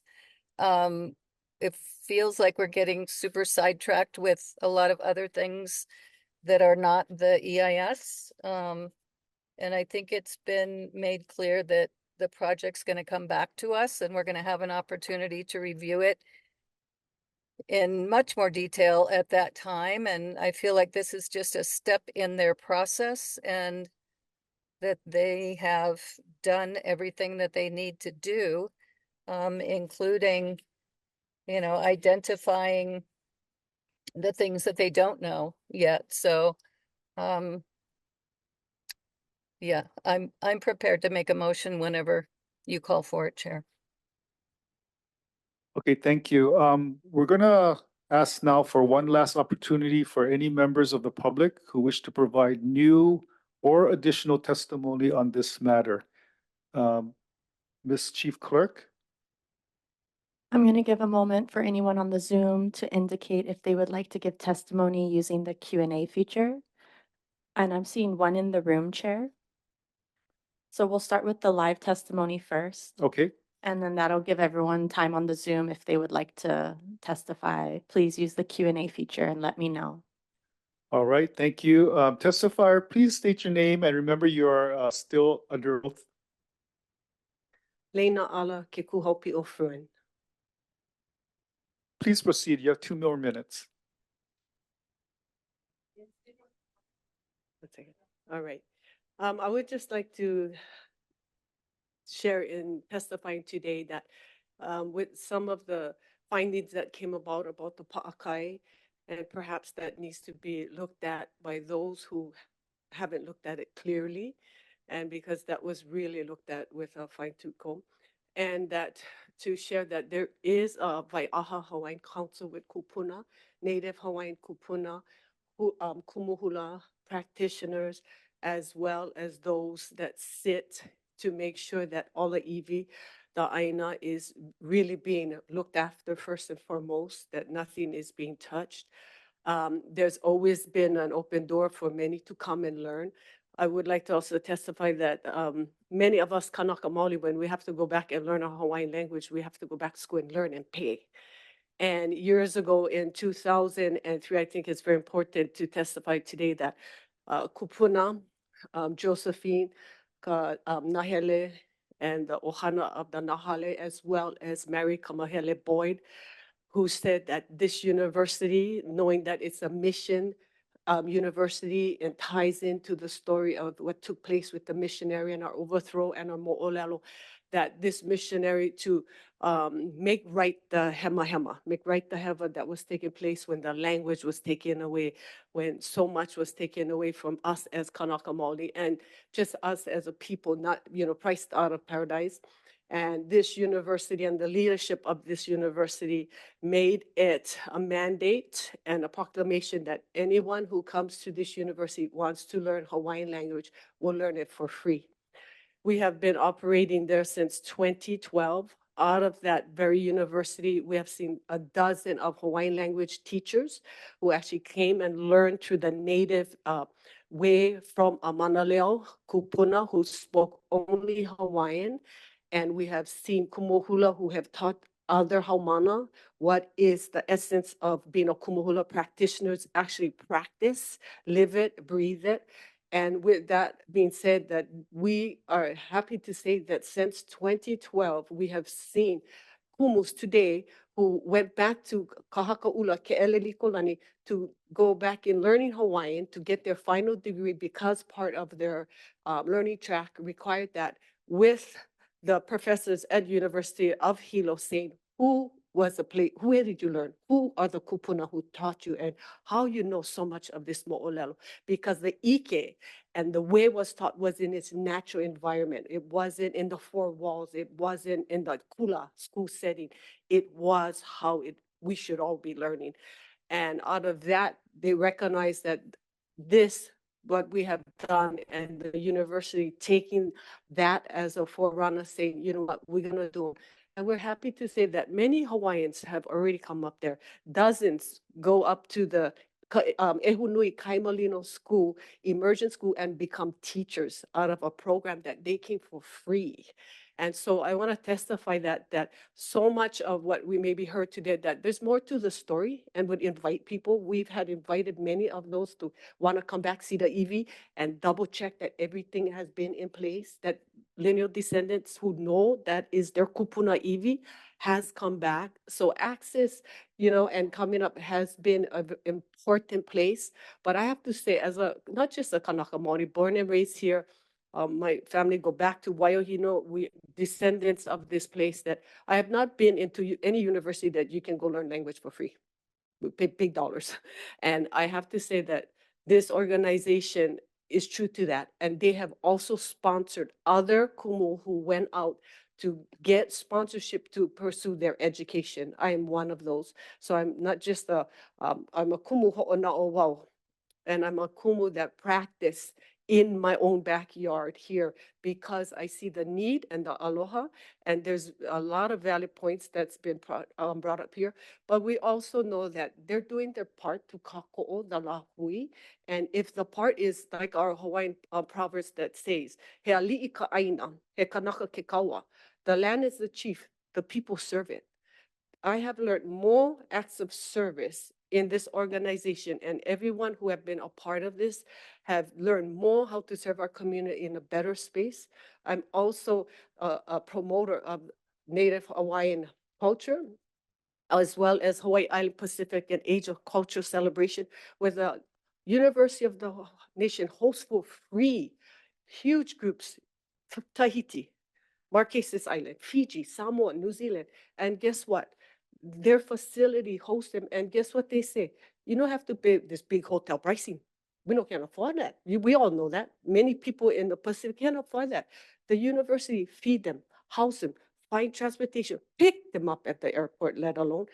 That has been a blessing. Today, we run successfully right here at this hotel, Hawaii Island Pacific Asia Cultural Celebration, to create a space to empower our people, and not just Hawaiian, but all who married into Hawaii Island, because we got to raise up as a lahui. And so I'm here to testify that you're always welcome. We're grateful, and we got to get started on the native practices and the stuff we got to do to place on halau expression and our people. So mahalo nui a oko pakahi apau. Aloha. Thank you. Any questions for Ms. Froen? Seeing none, thank you very much for your testimony. Mahalo. Ms. Kwan, is there anyone else online?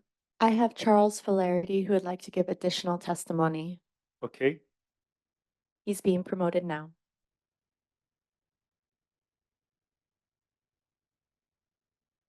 okay, Mr. Flaherty, please state your name and you're still under oath. Yes, my name is Charles Flaherty, 96704. I will be telling the truth. I'm testifying now as an individual, not on behalf of the Sierra Club of Hawaii. First of all, I want to acknowledge all that the previous testifier said. I very much appreciate it, and it is a reflection of what should be in this final environmental impact statement, but is not. Rather, the entire cultural center and aspects of teaching have been removed, and references to the cultural center have been removed. The fact that we now know from this prior testimony that these activities are occurring that perpetuate traditional and customary practices, and the fact that they are not contained within this final environmental impact statement makes it clear that this final environmental impact statement is not sufficient, does not sufficiently address the cultural impacts, nor does it reflect the commitments that were made to the kupuna, because I was participating with Ruby McDonald and other kupuna who had required this was part of the original decision and order, was because of the testimony of the kupuna, of the community.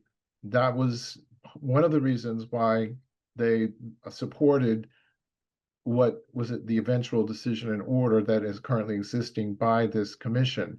So I think it's very important to realize that there really is no explanation for the removal of the cultural center, which represented a commitment to this community and to Kanaka Maoli, to Lahui, and Lahui Oiwi as well. So I would really urge the commission to have the petitioner to revisit the environmental assessment and to include the cultural center or some aspect of it, if only to acknowledge what was previously testified to, which is not contained within this environmental impact statement. Thank you very much. Thank you. Any questions for the testifier? Okay, if not, thank you for your testimony.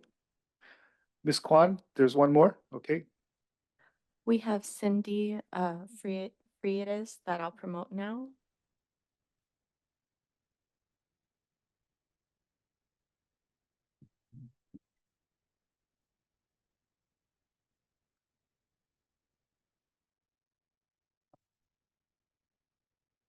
okay, Ms. Freitas, you are still under oath, so please state your name and proceed with your 2 minutes of testimony. Aloha, I'm Cindy Freitas. Okay. I'm gonna highlight more on the Kapa'akai, Oka'aina, and Land Use Commission requirements that came out of the Supreme Court. The identification of Native Hawaiian traditional and customary practices, the determination of their scope and location, and feasible protection measure.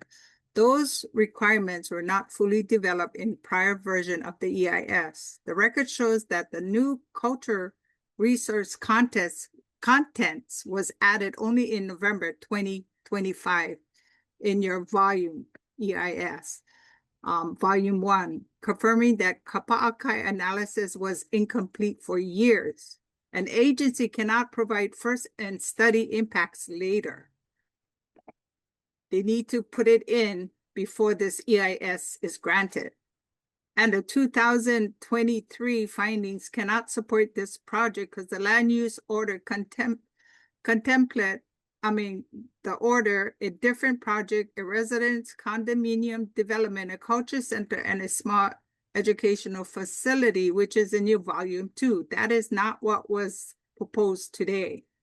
In the 2025, the university seeks a major campus extension, including students' houses, academic building, athletic facility, and a roadway improvement, which is in your volume 1. This is fundamental differences, propose, scale, and impact. So this needs to be addressed. This needs to be rejected because they don't fully meet the requirements according to the Supreme Court when the Land Use Commission had passed the other stuff in the Kapa'akai Aina. Mahalo. Thank you, Ms. Freitas. Any questions for Ms. Freitas? Okay, if not, thank you for your testimony. Thank you. Ms. Kwan, any further testifiers? No, Mr. Chair. Okay, thank you. All right, the commission will now conduct formal deliberations whether to accept or reject the final environmental impact statement presented today. We'll note for the parties and the public that during the commission's deliberations, we will not entertain additional input from the parties or the public unless those individuals or entities are specifically requested to do so by the chair. If called upon, I would ask that any comments be limited to the question at hand. Commissioners, let me now confirm that each of you have reviewed the record and is prepared to deliberate on this matter. After I call your name, will you please signify with either an aye or a nay that you're prepared to deliberate on this matter? Commissioner Hayashida. Aye. Commissioner Kahele. Aye. Commissioner Yamane. Aye. Commissioner Carr Smith. Aye. Commissioner Miyasato. Aye. And I, Brian Lee, am also prepared to deliberate on this matter. All right, commissioners, we're going to follow Robert's rules, so we will entertain a motion that the Land Use Commission accepts or rejects the petitioner's final environmental impact statement and master plan update, and then we will enter into discussion if there is a motion and a second. Is there a motion now? Chair. Commissioner, Vice Chair Carr Smith. Thank you, Chair. Based on testimony and presentations and comments from the petitioner, the state of Hawaii and the county of Hawaii, as well as the actual testifiers, I move that we accept the petitioner's second final environmental impact statement that was filed on November 17th, 2025, pursuant to HAR 11-200 1-28. Do you also include accepting their master plan update as part of your Yes, I motion? do. The master plan update, the second final environmental impact statement, yes. Okay, thank you. There's been a motion by Commissioner Carr Smith. Is there a second? A second. There's a second by Commissioner Miyasato.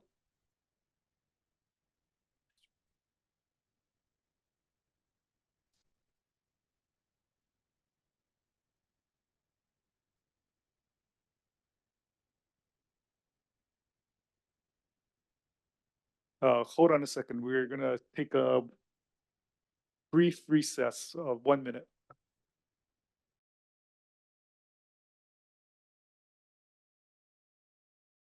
I think that we need to restate the motion in order to comply with the requirements.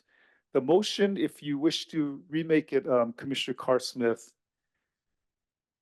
is to accept the petitioner's 2020 master plan update second final environmental impact statement filed on November 17, 2025, pursuant to HAR 11-200.1-28.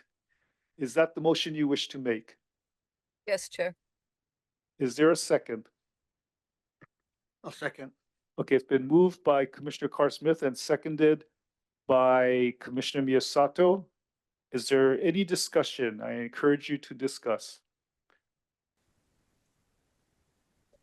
Brian, I just wanted to make a statement. I know this is a good project. With all of the testifiers that's in opposition, there's still a concern regarding the Kapa'akai analysis and the ancestral rights.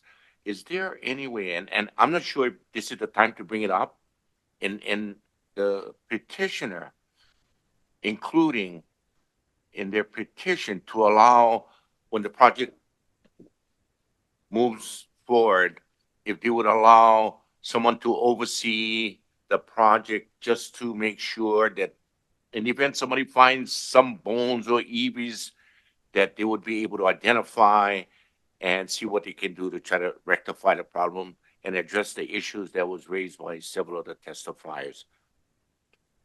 And I don't know if we need legal advice on that, but I would think that Well, I want to suggest that. thank you, Commissioner Kahele.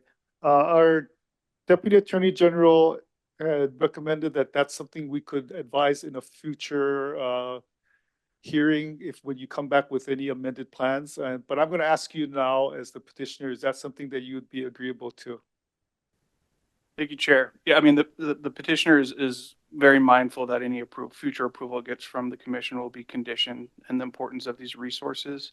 And some of these mitigation measures are already included in the archaeological reports as far as monitoring during construction, protocol if discoveries are made, who's contacted, including SHPD and consultation and so forth. So, thank you. So Commissioner Kahele can be rest easy that that will be a condition that you will comply with in the future. I think you can sleep well tonight. Yes. Thank you. Thank you, sir. Thank you. Any further discussion? Chair. Yes, Commissioner Miyasato. Thank you, Chair. Yeah, my second is based on the environmental impact statement, the second draft, yeah, and the acceptance of that and that only. I think that the petitioner has heard a lot of, I guess, concerns that will need to be addressed when you come forward with an amendment request. So, yeah, we went a little off base, but I think, that was because of testimony and concerns that we all wanted to share should this be approved, and to make note of all those concerns and address it. Thank you, Commissioner Miyasato. Commissioner Carr-Smith, you made the motion, and I know you already elaborated a little bit on why you made the motion and what you thought, but do you have any further comments in support of your motion?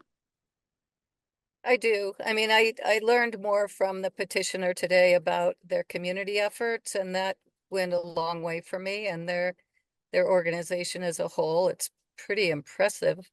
And I think that OPSD did an excellent job in their write-up and comments, and I thank you guys for that. Being clear about the required unresolved issues went a long way for me, and detailing those out and helping me understand that these are issues that are not meant to be resolved right now. They are unresolved issues, and that was their requirement to identify those, and they did. And that they've acknowledged that their intention to comply with conditions and obligations is there. And again, we're going to have opportunity to go more into detail with that at a later date.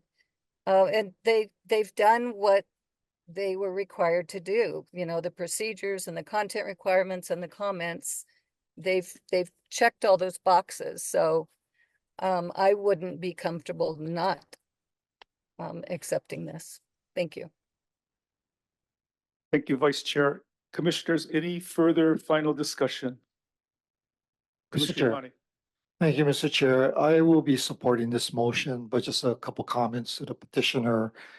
I know we had testifiers in opposition, and while you made the minimums for the acceptance of the final EIS, you will have to come back to this body to get a motion for amendment. So I would heed that you talk to these people that are opposing, so when you're here again, they're not here opposing your project. Thank you, Mr. Chair. Thank you, Commissioner Yamane. Any further final discussion? Okay, if not, I'll just say that I will support this motion. But we have heard some of the comments from the public, and I think the petitioner has also, and they are aware, I believe, that a lot will be expected when you come back for your final plans, and that the community's voice matters to us. But you have met the requirements, in my opinion, with the state as well as the county for this EIS. So with that, I'm going to ask Executive Officer Orodenker to conduct the roll call vote. Thank you, Mr. Chair. The motion is to accept the petitioner's second FEIS filed on November 17th, 2025. Commissioner Carr Smith, Aye. Commissioner Miyasato, Aye. Commissioner Hayashida, Aye. Commissioner Kahele, Aye. Commissioners Kamakea, O'Hello, Uu, and Giovanni are absent. Commissioner Yamane, Aye. Chair Lee. Aye. Thank you, Mr. Chair. The motion passes with 6 affirmative votes. Okay, thank you. Thank you to all the parties for your presentations. Are the public testifiers who requested a contested case hearing still here? No, I don't see them. Well,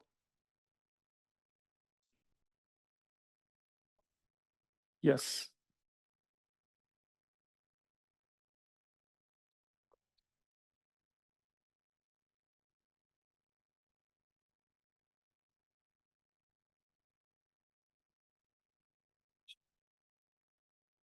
Yeah, Ms. Freitas, are you there? Yes, Yeah. can you explain to us why you are requesting a contested case hearing? because I'm not at ease at this EIS. There's a lot of factors missing in here.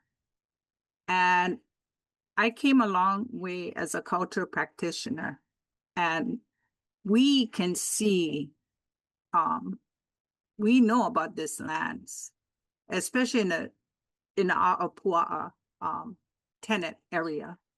We studied this land with Henry K. Kahuna's maps and other maps that was available to us, as well as Kipuka and the Mo'olelo on this with Pono Associates. So we know what's on this land. The question is, when you get people coming in, some of them don't know how to identify our culture aspects. And that is a concern to me, because I get one feeling it's going to get run over, disappeared, and our identity will be taken away. And that's why I strongly urge this EIS. I'm not comfortable with it. Okay, thank you. Can you identify any specific flaw in the process? In the you mean the EIS? Well, the Kapa'akai is not done. It's incompleted. Okay, thank you. Any questions for Ms. Freitas? Okay, if not, thank you for your testimony. Now, on the basis that there has not been a property interest that's been asserted in the acceptance of the environmental impact statement, is there a motion to deny the request? A motion. It's been moved by Commissioner Miyasato to deny the request. Is there a second?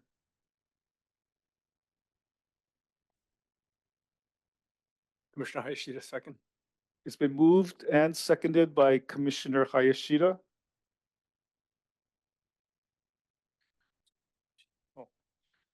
Is there any discussion on the motions? Okay, hearing none, I'm going to ask for another roll call vote just to be safe. Thank you, Mr. Chair. The motion is to deny the request for a contested case hearing on the basis that there is not a property interest asserted in the acceptance of an environmental impact statement. Commissioner Miyasato, Aye. Commissioner Hayashida, Aye. Commissioner Carr Smith, Aye. let me see these, Commissioner Kahele, Commissioner Yamane, Aye. and Chair Lee. Aye. Thank you, Mr. Chair. The motion carries with 6 affirmative votes. Okay, thank you, everyone. Thank you to the parties for your presentations. We are now going to go to the next agenda item, which is the adoption of the November 19, 2025 minutes. Ms. Kwan, has there been any written testimony submitted on the minutes? No, Mr. Chair. Are there any members of the public who signed up to testify on the adoption of the November 19 minutes? Seeing none, Chair. Commissioners, are there any corrections or comments on the minutes? Chair, for the record, I'm gonna abstain from my vote. I was current at that meeting. Thank you, Commissioner Kahele. If there are no corrections or comments on the minutes, is there a motion to adopt the minutes? Commissioner Hayashida, adopt, motion to adopt. Okay, it's been moved by Commissioner Hayashida. Is there a second? Second. Seconded by Commissioner Miyasato. Any objections? Reservations, abstentions? If not, then minutes are approved by acclamation. All right, the last item is agenda item number 4, tentative meeting schedule. Mr. Ordenker? Thank you, Mr. Chair. Our next meeting is tentatively scheduled for January 7th. And that will be commissioner training if so desired. February 12th, we will be in Kona for the Honaipu Hideaway remand matter. And that is all we have on the calendar right now. Okay, thank you very much. Commissioners, do you have any questions? If not, thank you, everyone. This now concludes our meeting. Is there any further business to discuss? Okay, if not, this meeting is adjourned. Everyone have a safe and happy holiday season, and we'll see you again in 2026.